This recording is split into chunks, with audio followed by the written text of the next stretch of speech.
Hello hi welcome to S S world. വരാൻ പോകുന്ന HSA social സയൻസിന്റെ സിലബസ് അനുസരിച്ചിട്ടുള്ള ക്ലാസ്സിലേക്ക് എല്ലാവർക്കും സ്വാഗതം.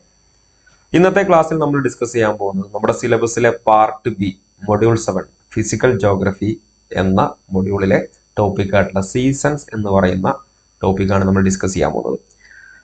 നമ്മുടെ എസ് വേൾഡ് അക്കാദമിയിൽ HSA സോഷ്യൽ സയൻസിന്റെ സിലബസ് അനുസരിച്ചുകൊണ്ടുള്ള കോഴ്സ് നമ്മൾ സ്റ്റാർട്ട് ചെയ്തിട്ടുണ്ട്. അപ്പോൾ കോഴ്സിനെ കുറിച്ചുള്ള വിവരങ്ങൾ ലഭിക്കാൻ വേണ്ടി നിങ്ങൾക്ക് ഇവിടെ കാണുന്ന അഡ്മിഷൻ എന്ന് പറയുന്ന നമ്പറിൽ നിങ്ങൾ എന്ത് ചെയ്താൽ മതി, നിങ്ങളുടെ പേരും ജില്ലയും നിങ്ങൾ വാട്സ്ആപ്പ് മെസ്സേജ് അയച്ചാൽ മതി. കോഴ്സിനെ കുറിച്ചുള്ള പൂർണ്ണ വിവരങ്ങൾ നിങ്ങൾക്ക് അവിടെ ലഭിക്കുന്നതാണ്. നമ്മുടെ കോഴ്സിന്റെ അഡ്മിഷൻ ഫീ എന്ന് പറയുന്നത് വെറും 500 രൂപ മാത്രമാണ്. അത് അടച്ചുകൊണ്ട് നിങ്ങൾക്ക് കോഴ്സിൽ ജോയിൻ ചെയ്തുകൊണ്ട് പിന്നെ ബാക്കിയുള്ള കോഴ്സ് ഫീ നിങ്ങൾക്ക് 3 മാസത്തിനുള്ളിൽ എന്ത് ചെയ്യാം, നിങ്ങൾക്ക് അടച്ചു തീർക്കാവുന്നതാണ്. ഓക്കെ, മറ്റുള്ള ഇൻസ്റ്റിറ്റ്യൂഷനേക്കാൾ ഒരുപാട് ഫീ കുറവായിട്ടാണ് നമ്മൾ ചെയ്യുന്നത്.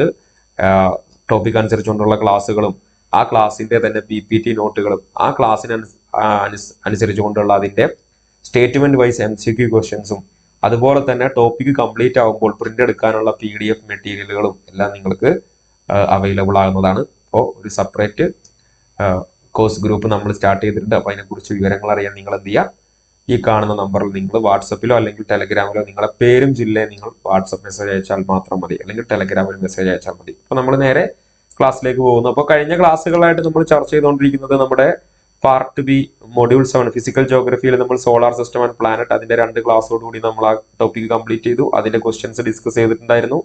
അതുപോലെ തന്നെ അതിന്റെ പ്രിന്റ് എടുക്കാനുള്ള നോട്ടും അതിൽ തന്നെ ഏകദേശം 100ഓളം ക്വസ്റ്റ്യൻസും ഈ ഒരു സോളാർ സിസ്റ്റം ആൻഡ് പ്ലാനറ്റ് എന്ന് സ്റ്റേറ്റ്മെന്റ് വൈസ് രീതിയിൽ നമ്മൾ ചെയ്തിട്ടുണ്ടായിരുന്നു.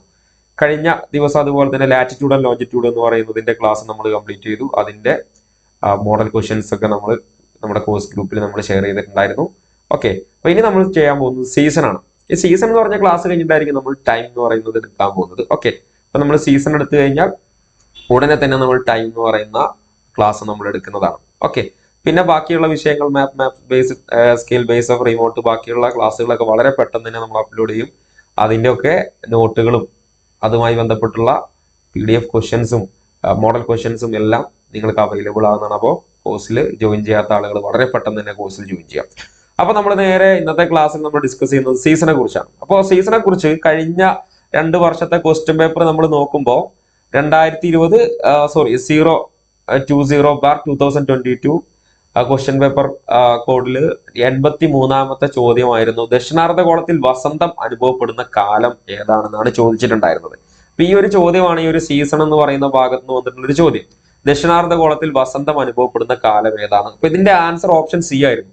അപ്പൊ എങ്ങനെയാണ് ഇനി ഓപ്ഷനിലേക്ക് എത്തുന്നത്? ഈ രീതിയിലുള്ള ചോദ്യങ്ങൾ വന്നാൽ, ഈ രീതിയിലുള്ള സ്റ്റേറ്റ്മെന്റ് രീതിയിലുള്ള ചോദ്യങ്ങൾ വന്നാൽ എങ്ങനെ നമുക്ക് ആൻസർ ചെയ്യാൻ പറ്റും എന്നുള്ളതിനെ കുറിച്ച് വളരെ വിശദമായിട്ടാണ് നമ്മൾ എന്ത് ചെയ്യുന്നത്, ഈ ഒരു ടോപ്പിക് ഈ ഒരു ഇതിൽ നമ്മൾ ചർച്ച ചെയ്യാൻ പോകുന്നത്. ഓക്കെ, അപ്പൊ ഋതുഭേദങ്ങളും സമയം എന്നുള്ള വിഷയങ്ങൾ ഇപ്പൊ നമ്മൾ എടുക്കാൻ പോകുന്നത് ഋതുഭേദങ്ങൾ സീസൺ എന്ന് പറയുന്ന വിഷയം മാത്രമാണ് നമ്മൾ ചർച്ച ചെയ്യുന്നത്. ഇതിന്റെ ബാക്കി ടൈം നമ്മൾ വേറെ ഡിസ്കസ് ചെയ്യുന്നതാണ്. ഓക്കെ, അപ്പോൾ എന്താണ് ഋതുഭേദങ്ങളുമായി ബന്ധപ്പെട്ട്? മഞ്ഞുകാലവും വേനൽക്കാലവും വർഷകാലവും മാറി മാറി വരുന്നതും പ്രകൃതിയിൽ അതിനനുസൃതമായ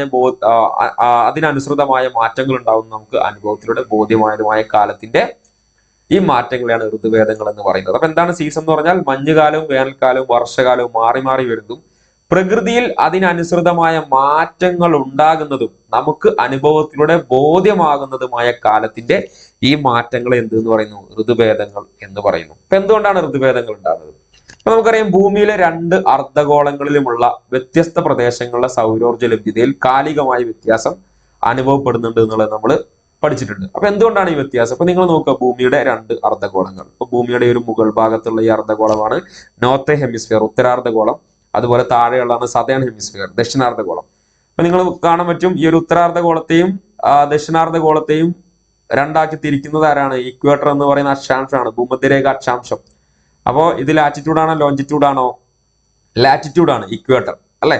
അപ്പൊ അതുകൊണ്ട് തന്നെ അതൊക്കെ നമ്മൾ കഴിഞ്ഞ ക്ലാസ്സിൽ വളരെ വിശദമായിട്ട് അതിന്റെ ചിത്രങ്ങളൊക്കെ വെച്ച് നമ്മൾ എക്സ്പ്ലെയിൻ ചെയ്തിട്ടുള്ള കാര്യമാണ്. അപ്പൊ അതുകൊണ്ട് ഭൂമിയിലെ 2 അർദ്ധഗോളങ്ങളിലുമുള്ള വ്യത്യസ്ത പ്രദേശങ്ങളിലെ സൗരോർജ്ജ ലഭ്യതയിൽ കാലികമായ വ്യത്യാസം അനുഭവപ്പെടുന്നു കാണുന്നുണ്ട്. അപ്പൊ നമുക്കറിയാം, ഭൂമിയുടെ ആ ഒരു ചെരിവൊക്കെ ഈ ചിത്രത്തിൽ കാണാൻ പറ്റും. ഇവിടെ സൂര്യപ്രകാശം നിങ്ങൾക്ക് ഇവിടെ കാണാൻ പറ്റുന്നുണ്ട്. ജൂൺ 21 എന്ന് പറഞ്ഞൊരു ഡേറ്റും കൊടുത്തിട്ടുണ്ട്. അപ്പൊ എന്തുകൊണ്ടാണ് ആ ഒരു ഡേറ്റിന്റെ പ്രത്യേകത ജൂൺ 21 വരാനുള്ള കാരണം ജൂൺ 21 നമ്മുടെ ഭൂമിയിലെ ഉത്തരാർദ്ധഗോളം നോർത്ത് ഹെമിസ്ഫിയറിലായിരിക്കും ഏറ്റവും കൂടുതൽ സൂര്യപ്രകാശം ലഭിക്കുന്നത്. അപ്പൊ നിങ്ങൾക്ക് കാണാതാണ് ഇക്വേറ്ററിന് മുകളിലുള്ള ഈ ഉത്തരാർദ്ധഗോളം നോർത്ത് ഹെമിസ്ഫിയർ ഇത്രയും ഭാഗം. അപ്പോൾ ഭൂമിക്ക് സൂര്യന് ഫേസ് ആയി നിൽക്കുന്ന ഭാഗത്ത് പകലും മറ്റുള്ള ഭാഗത്ത് രാത്രിയായിരിക്കും, നമുക്കറിയുന്ന കാര്യമാണ് അല്ലെ. പിന്നെ ഇപ്പൊ ഈ ഒരു ചിത്രത്തിൽ നിങ്ങൾക്ക് കാണാം, ഇവിടുന്ന് ഇക്വേറ്ററിന് താഴെയുള്ള ഒരു ഭാഗമാണ് ദക്ഷിണാർദ്ധഗോളം. ഇപ്പൊ നിങ്ങൾക്ക് ഇവിടെ കിട്ടുന്ന സൂര്യപ്രകാശത്തിന്റെ അളവൊക്കെ വളരെ കുറവായിരിക്കും. ഓക്കെ, അപ്പൊ അത് എന്തുകൊണ്ടാണ് ഇങ്ങനെ സംഭവിക്കുന്നത് എന്നുള്ളതാണ്. അപ്പൊ ഇങ്ങനെ സംഭവിക്കുമ്പോൾ ഈ സൂര്യപ്രകാശത്തിൽ വ്യത്യസ്തമായിട്ടുള്ള അളവിൽ ഭൂമിയിലേക്ക് എത്തുമ്പോൾ ഏതെല്ലാം രീതിയിലാണ് ഭൂമിയിലെ ഋതുക്കളിൽ മാറ്റങ്ങൾ സംഭവിക്കുന്നത് എന്നുള്ളതാണ് നമ്മൾ നോക്കാൻ പോകുന്നത്. അപ്പൊ എന്തുകൊണ്ടാണ് ഋതുഭേദങ്ങൾ? ഇപ്പൊ സൗരോർജ്ജ ലഭ്യതയിലുള്ള ഏറ്റക്കുറിച്ചിലാണ് വ്യത്യസ്ത ഋതുക്കളിലെ പ്രധാന സവിശേഷത. അപ്പോ സൂര്യനിൽ നിന്ന് ഭൂമിയിലേക്ക് വരുന്ന ഈ സൗരോർജ്ജത്തിന്റെ വ്യത്യാസം കൊണ്ടാണ് പ്രധാനമായിട്ട് എന്തുണ്ടാകുന്നത്, ഈ ഋതുക്കളിൽ മാറ്റങ്ങൾ ഉണ്ടാകുന്നത്. ഓക്കെ, വേനൽക്കാലം ഉണ്ടാവുന്നതും, നമ്മൾ പൊതുവെ പറയുന്ന വേനൽക്കാലം മഴക്കാലം അങ്ങനെ രണ്ടായിട്ടാണല്ലോ പറയാം. മഴക്കാലം വേനൽക്കാലം, അപ്പൊ അതിനുണ്ടാവുന്ന കാരണങ്ങൾ സൂര്യപ്രകാശത്തിന്റെ വേരിയേഷനെ കുറിച്ച് നമ്മൾ പറയുന്നു. അപ്പൊ അതുകൊണ്ട് സൗരോർജ്ജ ലഭ്യതയിലുള്ള ഏറ്റക്കുറച്ചിലാണ് വ്യത്യസ്ത ഋതുക്കളിലെ പ്രധാന സവിശേഷത. ഇതിന് കാരണമാകുന്നത് ഭൂമിയുടെ പരിക്രമണവും അച്ചുതണ്ടിന്റെ ചെരിവുമാണ്. ഇപ്പൊ നിങ്ങൾക്ക് ഈ ചിത്രത്തിൽ കാണാൻ പറ്റും. ഇപ്പൊ എന്താ 4 ഭൂമിയാണോ? അല്ല, ഭൂമി ഇവിടുന്ന് ഇങ്ങനെ പരിക്രമണം ചെയ്ത് ഇവിടെ എത്തുന്നു, പിന്നെ ഇവിടെ എത്തുന്നു, അങ്ങനെ 4 ചിത്രങ്ങളായിട്ട് കൊടുക്കുക ചെയ്യുന്നത് അല്ലെ. നമ്മുടെ ഭൂമി ഇങ്ങനെ എന്ത് ചെയ്യുന്നുണ്ട്, സ്വയം ഭ്രമണം ചെയ്യുന്നുണ്ട്, റൊട്ടേഷനും ചെയ്യുന്നുണ്ട്, അതിന്റെ കൂടെ തന്നെ സൂര്യന് ചുറ്റും പരിക്രമണം ചെയ്യുന്നുണ്ട് അല്ലെ. അപ്പൊ അതാണ് നിങ്ങൾക്ക് ഇവിടെ ഇങ്ങനെ കാണുന്നത്, ഭൂമിയുടെ ആ ഒരു പരിക്രമണം എന്ന് പറയുന്നത്. അപ്പൊ അതുകൊണ്ട് തന്നെ ഈ ഒരു ഋതുക്കൾ ഉണ്ടാവാനുള്ള പ്രധാന കാരണം ഭൂമിയുടെ പരിക്രമണവും മാത്രമല്ല ഭൂമിയുടെ അച്ചുതണ്ടിന്റെ ചെരിവുമാണ്. പരിക്രമണവും അച്ചുതണ്ടിന്റെ ചെരിവുമാണ് ഋതുക്കൾ ഉണ്ടാവാനുള്ള കാരണം എന്നുള്ളത് പ്രധാനമായിട്ട് മനസ്സിലാക്കി വെക്കുക. അപ്പൊ കാരണം ഈ അച്ചുതണ്ടിന്റെ ചെരിവ് ഉണ്ടാകുമ്പോൾ എന്താ പ്രത്യേകത? ഇപ്പൊ നിങ്ങൾ നോക്കുക, ഭൂമി ഇവിടെ ആയിരിക്കുമ്പോൾ സൂര്യപ്രകാശം കിട്ടുന്ന ഭൂമിയുടെ ഒരു അച്ചുതണ്ടും ഭൂമിയുടെ ഒരു ചെരിവും ഇങ്ങനെ ആയിരിക്കുമ്പോൾ എന്താ സംഭവിക്കുന്നത്? ഭൂമി ഈ ഒരു സ്ഥാനത്തായിരിക്കുമ്പോൾ അവിടെയുള്ള സൂര്യപ്രകാശത്തിൽ വ്യത്യാസം ഉണ്ടാകുന്നു. ഇവിടെ എത്തുമ്പോഴേക്കും പിന്നെ സൂര്യപ്രകാശത്തിൽ ഭൂമിയിൽ കിട്ടുന്നവർക്ക് വ്യത്യാസം ഉണ്ടാകുന്നു. ഇവിടെ എത്തുമ്പോഴേക്കും അത് മാറുന്നു, ഇവിടെ എത്തുമ്പോഴേക്കും മാറ്റങ്ങൾ സംഭവിക്കുന്നു.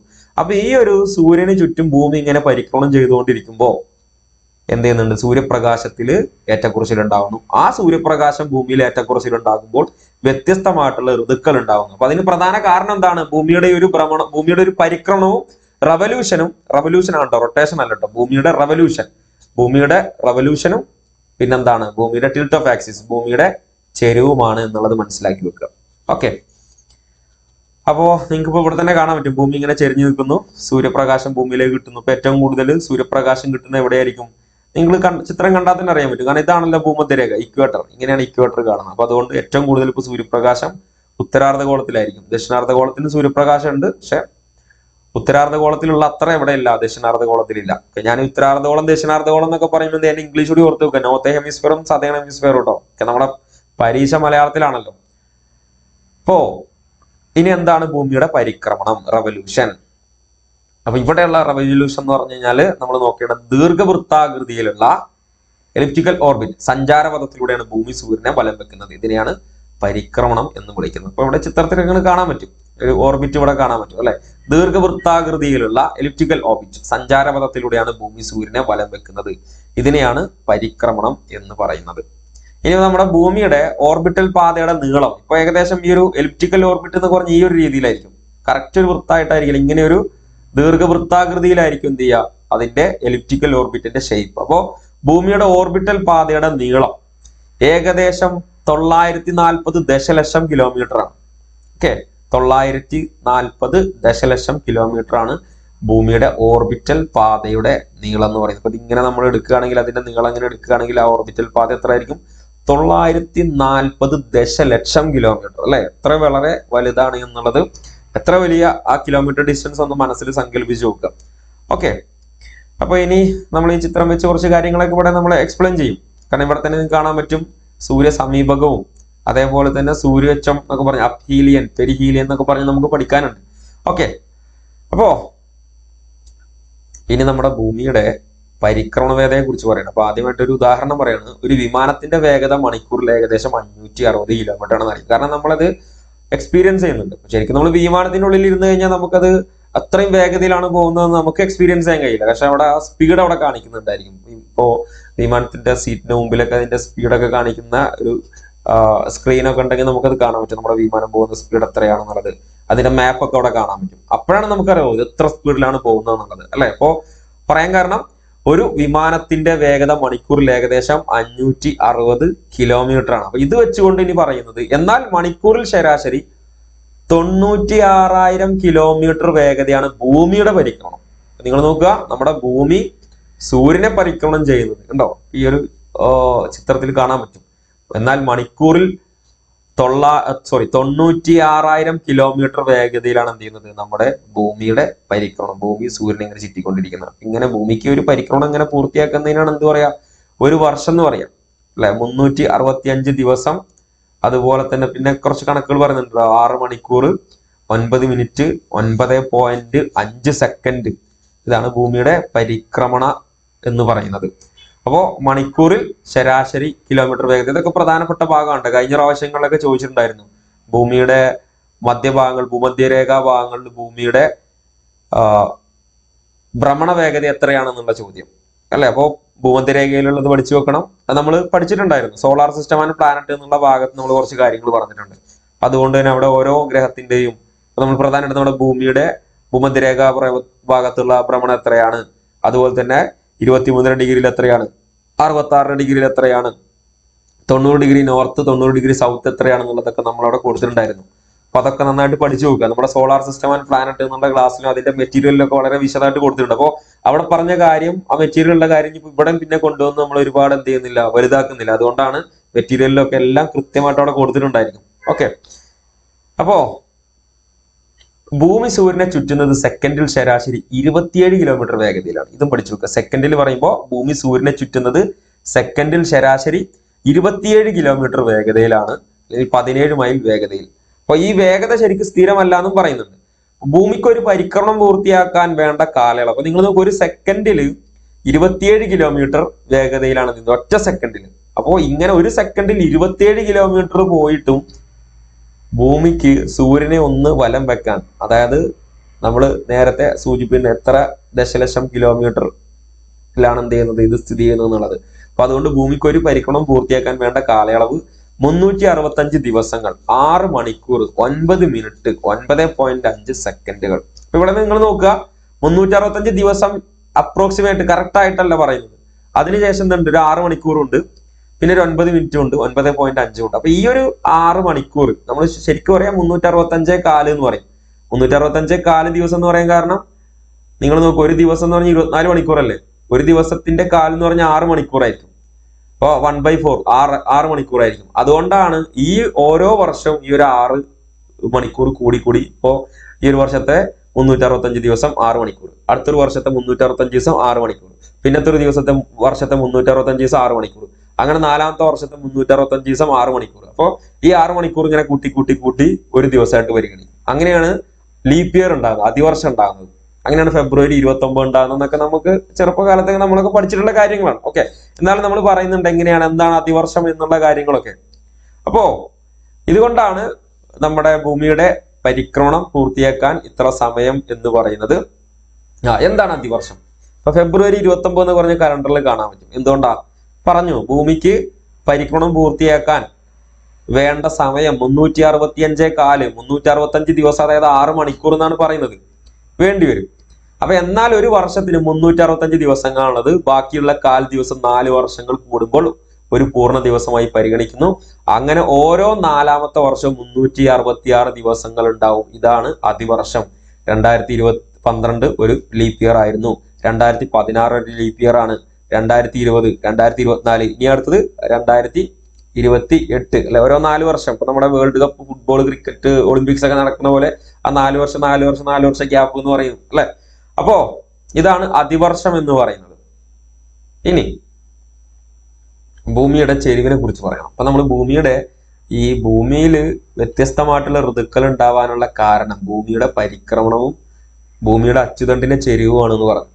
അപ്പൊ പരിക്രമണത്തെ കുറിച്ച് നമ്മൾ കുറച്ച് കാര്യങ്ങൾ മനസ്സിലാക്കി. ഇനി നമുക്ക് മനസ്സിലാക്കാനുള്ളത് അച്ചുതണ്ടിന്റെ ചെരിവിനെ കുറിച്ചിട്ടാണ്. എന്താണ് ടിൽറ്റ് ഓഫ് ആക്സിസ്, അച്ചുതണ്ടിന്റെ ചെരിവ്, അതെങ്ങനെയാണത് കാൽക്കുലേറ്റ് ചെയ്യുന്നുള്ള കാര്യങ്ങളൊക്കെയാണ് നമ്മൾ നോക്കുന്നത്.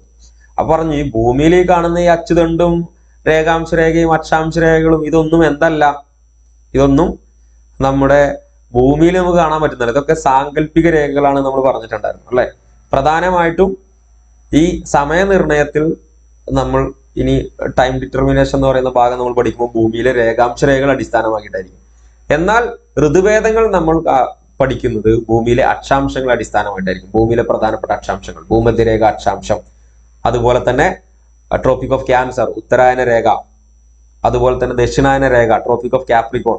അപ്പൊ ഈ ഒരു പ്രധാനപ്പെട്ട 3 അക്ഷാംശങ്ങളെ അടിസ്ഥാനമായിട്ടായിരിക്കും എന്ത് ചെയ്യുക, നമ്മൾ ഋതുഭേദങ്ങൾ എന്ന് പറയുന്ന സീസൺ എന്ന് പറയുന്ന വിഷയത്തെ കുറിച്ച് നമ്മൾ പഠിക്കുക. കാരണം ഭൂമി സൂര്യന് ചുറ്റും ഇങ്ങനെ കറങ്ങുമ്പോൾ എന്ത് ചെയ്യുന്നുണ്ട്, ഉത്തരാർദ്ധഗോളത്തിൽ ഉത്തരായന രേഖയ്ക്കും ദക്ഷിണാർദ്ധഗോളത്തിൽ ദക്ഷിണായന രേഖയ്ക്കും ഇടയിൽ ഇങ്ങനെ സൂര്യന്റെ സ്ഥാനം ഇങ്ങനെ മാറി മാറി ഇങ്ങനെ വരും ഒരു വർഷത്തിനുള്ളിൽ. ആ ഒരു മാറ്റത്തിനിടക്കാണ് എന്ത് ചെയ്യുക, നമുക്ക് എന്തനുഭവപ്പെടുന്നത്, ഋതുക്കൾ അനുഭവപ്പെടുന്നത് അല്ലെ. അതേപോലെ തന്നെ ഭൂമിയുടെ റൊട്ടേഷൻ ഉണ്ടാകുമ്പോൾ ഭൂമിയുടെ റൊട്ടേഷന്റെ അടിസ്ഥാനത്തിൽ എന്ത് ചെയ്യും, ഭൂമിയുടെ സൂര്യപ്രകാശം നേരെ ഭൂമിയിലെ ഓരോ രേഖാംശ രേഖയ്ക്കും ഭൂമിയിലുള്ള രേഖാംശ രേഖയ്ക്കും മുകളിലായിട്ട് വരുന്നതിന്റെ അടിസ്ഥാനത്തിലും എന്ത് ചെയ്യുന്നു, സമയം നിർണ്ണയിക്കുന്നു എന്നുള്ളതാണ്. അപ്പൊ നേരെ ഒരു രേഖാംശം, 0 ഡിഗ്രി രേഖാംശം നേരെ സൂര്യന് നേരെ അഭിമുഖമായിട്ട് വരുന്ന സമയത്തായിരിക്കും ഉച്ച സമയം 12 മണിയാകുന്നത് അല്ലെ. അപ്പോൾ ഇത് നമ്മൾ പറഞ്ഞിട്ടുണ്ടായിരുന്നു, ഇത് നമ്മൾ ടൈം ഡിറ്റർമിനേഷൻ എന്ന് പറയുന്ന ഭാഗത്ത് നമ്മൾ പഠിക്കും. അതുകൊണ്ടാണ് രേഖാംശ രേഖയെ അടിസ്ഥാനമാക്കിയിട്ട് സമയവും അക്ഷാംശത്തെ അടിസ്ഥാനമാക്കിയിട്ട് എന്ത് ചെയ്യുന്നത്, നമ്മൾ എന്ത് നിർണ്ണയിക്കുന്നത്, ഈ സീസണും നമ്മൾ മനസ്സിലാക്കുന്നത്. അപ്പൊ ഭൂമിയുടെ അച്ചുതണ്ടിന് പരിക്രമണ തലത്തിൽ നിന്നും, പരിക്രമണ തലം എന്ന് പറഞ്ഞ ഈ ഒരു ഭാഗമായിരിക്കും, പരിക്രമണ തലത്തിൽ നിന്നും നമ്മൾ ആ ചെരിവ് ഇങ്ങനെ നോക്കുമ്പോൾ നിങ്ങൾ കറക്റ്റ് ഇങ്ങനെ നമ്മളൊരു കോണൊക്കെ വരച്ച് നോക്കുക എന്നുണ്ടെങ്കിൽ ഇത് ഇങ്ങനെ വരുമ്പോൾ 90 ഡിഗ്രി ആണല്ലോ, ഇങ്ങനെയാണല്ലോ 90 ഡിഗ്രി എന്ന് പറയുന്നത്. അപ്പൊ ഭൂമിയുടെ ആ ഒരു ചെരിവ് ഇവിടുന്ന് ഇങ്ങോട്ടേക്ക് ഇത്രയും ചെരിഞ്ഞു നിൽക്കുന്നുണ്ട് എന്ന് പറയുന്നത് സാങ്കല്പിക അച്ചുതണ്ടിൽ. അപ്പോ പരിക്രമണ തലത്തിൽ നിന്നും 66 ഡിഗ്രിയും, ഇനി നമ്മൾ ഇങ്ങനെ ലംബതലം ഇങ്ങനെ വെർട്ടിക്കലായിട്ട് നോക്കുമ്പോൾ ഇവിടുന്ന് ഇങ്ങോട്ടേക്കുള്ള ചെരിവ് 23 ഡിഗ്രിയാണ്, 23.5 ഡിഗ്രി. ഇപ്പൊ 66 ഡിഗ്രി 23 ഡിഗ്രിയും കൂട്ടിയാൽ 90 ഡിഗ്രി ആയില്ലേ അല്ലെ. അങ്ങനെയാണ് അത് കാൽക്കുലേറ്റ് ചെയ്യുന്നത്. അപ്പൊ ഭൂമിയുടെ അച്ചുതണ്ടിന് പരിക്രമണ തലത്തിൽ നിന്നും ചെരിവ് 66.5 ഡിഗ്രിയാണ്. ലംബതലത്തിൽ നിന്ന് കണക്കാക്കിയാൽ ഈ ചെരിവ് 23.5 ഡിഗ്രിയുമാണ് അല്ലെ. നിങ്ങൾ നോക്കൂ, ഒരു സോഷ്യൽ സയൻസ് അധ്യാപകന് എന്തൊക്കെ പഠിക്കണം, എല്ലാ വിഷയങ്ങളെ കുറിച്ചിട്ട് ഒരു ധാരണ ഉണ്ടാവണം എന്നുള്ളതാണ് സോഷ്യൽ സയൻസ് അധ്യാപകർക്ക്. മാത്സിന്റെ ബേസ് അറിഞ്ഞിരിക്കണം, ലാംഗ്വേജ്, ഫിസിക്സ്, കെമിസ്ട്രി, ഇതിന്റെ ഒക്കെ കുറച്ച് കാര്യങ്ങളൊക്കെ നമ്മൾ അറിഞ്ഞിരിക്കണം ജോഗ്രഫി ഒക്കെ പഠിക്കുമ്പോൾ. അപ്പൊ അതുകൊണ്ട് എല്ലാ മേഖലയിലും നമുക്കൊരു ധാരണ ഉണ്ടായിരിക്കണം എന്നുള്ളതാണ് ഈ സോഷ്യൽ സയൻസിന്റെ ഒരു പ്രത്യേകത. അപ്പോ ഈ പറയുന്ന പോലെ തന്നെ എന്താണ് ഈ 66 ഡിഗ്രി 23.5 ഡിഗ്രി ചെരിവ് എന്നുള്ളത് ഈ ചിത്രത്തിൽ നിന്ന് നിങ്ങൾക്ക് ഇപ്പോ മനസ്സിലായി കാണുമെന്ന് വിചാരിക്കുന്നു. 2 തരത്തിലാണ് ചെരിവ് കാൽക്കുലേറ്റ് ചെയ്യുന്നത്, പരിക്രമണ തലത്തിൽ നിന്ന് 66യും ലംബതലത്തിൽ 23 ഡിഗ്രിയും. ഇതൊക്കെ പ്രധാനപ്പെട്ടതാട്ടോ. ഇവിടുന്നൊക്കെ മൈന്യൂട്ടായിട്ട് ചോദ്യങ്ങൾ സ്റ്റേറ്റ്മെന്റിലൊക്കെ വന്നു കഴിഞ്ഞാൽ എന്ത് ചെയ്യും, നമുക്ക് കൺഫ്യൂഷൻ വരാൻ സാധ്യത വളരെയുണ്ട്. അപ്പൊ 66.5 ഡിഗ്രി 23.5 ഡിഗ്രി ലംബതലത്തിൽ 23.5 പരിക്രമണ തലത്തിൽ നിന്നും കാൽക്കുലേറ്റ് ചെയ്യുമ്പോൾ 66 ഡിഗ്രി ആണെന്നുള്ളതൊക്കെ ശരിക്കും ചിത്രം നോക്കി മനസ്സിലാക്കിയിട്ട് എന്തെങ്കിലും പഠിക്കുക. അതുകൊണ്ടാണ് നമ്മൾ ഇതൊക്കെ നമ്മൾ ക്ലാസ്സിൽ വീഡിയോ ക്ലാസ്സിൽ ഇതൊക്കെ ഉൾപ്പെടുത്തുന്നത്. ഓക്കെ, അപ്പൊ പ്രിന്റഡ് നോട്ടിലും ഇതിന്റെ ഒക്കെ ചിത്രങ്ങൾ ഉണ്ടാവും മനസ്സിലാക്കി പഠിക്കാൻ വേണ്ടിയിട്ട്. ഓക്കെ, അപ്പൊ പരിക്രമണ വേളയിലുടനീളം ഭൂമി എന്ത് ചെയ്യുന്നു, നമ്മളൊരു കാര്യം മനസ്സിലാക്കി, ഈ 365 ദിവസവും അല്ലെങ്കിൽ ഇപ്പോഴും എന്ത് ചെയ്യുന്നു, ഭൂമി സൂര്യന് ചുറ്റും ഇങ്ങനെ കറങ്ങിക്കൊണ്ടിരിക്കുമ്പോഴും ഈ ചെരിവിന് ഒരു മാറ്റം ഉണ്ടാവില്ല അല്ലെ. സാധാരണ പറയാറുണ്ട് ഭൂമി ലാലേട്ടനെ പോലെ എന്നൊക്കെ പറയും, ചെരിഞ്ഞിങ്ങനെ നിൽക്കുക എന്നൊക്കെ പറയും. കാരണം എപ്പോഴും ഒരു ചെരിവ് ഉണ്ടാവും എന്നുള്ളത്. ഏത് സിനിമ മോഹൻലാലിന്റെ അടുത്ത് പോയി കഴിഞ്ഞാലും മോഹൻലാലിന്റെ ആ ഒരു ചെരിവ്, അതാണല്ലോ മോഹൻലാലിന്റെ ഒരു ഭംഗി എന്ന് പറയുന്നത്. ഓക്കെ, അത് പോട്ടെ. അപ്പോ ഇവിടെ പരിക്രമണ വേളയിലുടനീളം എന്ത് ചെയ്യും, നമ്മുടെ ഭൂമി ഇപ്പോഴും ഇങ്ങനെ നമ്മുടെ ലാലേട്ടനെ പോലെ ഇങ്ങനെ ചെരിഞ്ഞു നിൽക്കും. അപ്പൊ അതുകൊണ്ട് പരിക്രമണ വേളയിലുടനീളം ഭൂമി ഈ ചെരിവ് നിലനിർത്തുന്നു. ഇതിനെയാണ് അച്ചുതണ്ടിന്റെ സാമാന്തരത എന്നാണ് പറയുന്നത്. അച്ചുതണ്ടിന്റെ സാമാന്തരത, പാരലലിസം ഓഫ് ആക്സിസ്, ഈ ടേമുകളും പഠിച്ചു വെക്കണം. ഓക്കെ, അപ്പോൾ നമ്മളിപ്പോ ജനറൽ ആയിട്ടാണ് പറയാണ്, ഭൂമിയുടെ ഈ ഋതുക്കൾ ഉണ്ടാവാനുള്ള കാരണം ഭൂമി സൂര്യന് ചുറ്റും പരിക്രമണം ചെയ്യുന്നതോടൊപ്പം ഭൂമി അതിന്റെ അച്ചുതണ്ടിന്റെ സാമാന്തരതയെ നിലനിർത്തുന്നു. അതുകൊണ്ട് തന്നെ എന്താവുന്നു, ഈ ഋതുക്കളിൽ മാറ്റം ഉണ്ടാവുന്നു. കാരണം അച്ചുതണ്ടിന്റെ ചെരിവിൽ മാറ്റമില്ല. അപ്പൊ അതുകൊണ്ട് ഈ ചെരിവിൽ മാറ്റമില്ലാതെ സൂര്യന് ചുറ്റും ഇങ്ങനെ കറങ്ങുമ്പോൾ വർഷത്തിൽ പകുതിയും ഉത്തരാർദ്ധഗോളത്തിൽ കൂടുതൽ സൂര്യപ്രകാശം കിട്ടുന്നു. അപ്പൊ മറ്റേ പകുതി ദക്ഷിണാർദ്ധഗോളത്തിൽ സൂര്യപ്രകാശം കുറവായിരിക്കും. അപ്പൊ പിന്നെ നേരെ തിരിച്ച് പിന്നെ ബാക്കിയുള്ള പകുതി ദക്ഷിണാർദ്ധഗോളത്തിൽ കൂടുതൽ സൂര്യപ്രകാശം ലഭിക്കുന്നു, ബാക്കി പകുതി ഇവിടെ കിട്ടുന്നു ഉത്തരാർദ്ധഗോളത്തിൽ. അപ്പോ കുറഞ്ഞ സൂര്യപ്രകാശമായിരിക്കും. അങ്ങനെ അങ്ങനെ മാറി മാറി വരും. ഓക്കെ, അതിന്റെ ഇടയിലാണ് എന്ത് ചെയ്യുന്നത്, ഈ ഒരു സീസണൽ ചേഞ്ചസ് ഉണ്ടാവുന്നത്. ഓക്കെ, അപ്പൊ നമ്മൾ കണക്ട് ചെയ്തപ്പോ എന്താണ് പരിക്രമണം, അച്ചുതണ്ടിന്റെ ചെരിവ് പരിക്രമണ വേളയിലുടനീളം ഭൂമി നിലനിർത്തുന്നതിനെയാണ് എന്ന് പറയുന്നത് അച്ചുതണ്ടിന്റെ സാമാന്തരത എന്ന് പറയുന്നത്. വളരെ പ്രധാനപ്പെട്ടത്. അപ്പൊ ഇതൊക്കെ നമ്മൾ കണക്ട് ചെയ്ത് പോവാം. കാരണം നമ്മളിങ്ങനെ കുറെ ഒരു പോയിന്റ് വൈസ് ചെയ്ത് പഠിച്ചുകൊണ്ട് ഒരു കാര്യമല്ല. കാരണം ചോദ്യങ്ങൾ സ്റ്റേറ്റ്മെന്റ് ആണ്.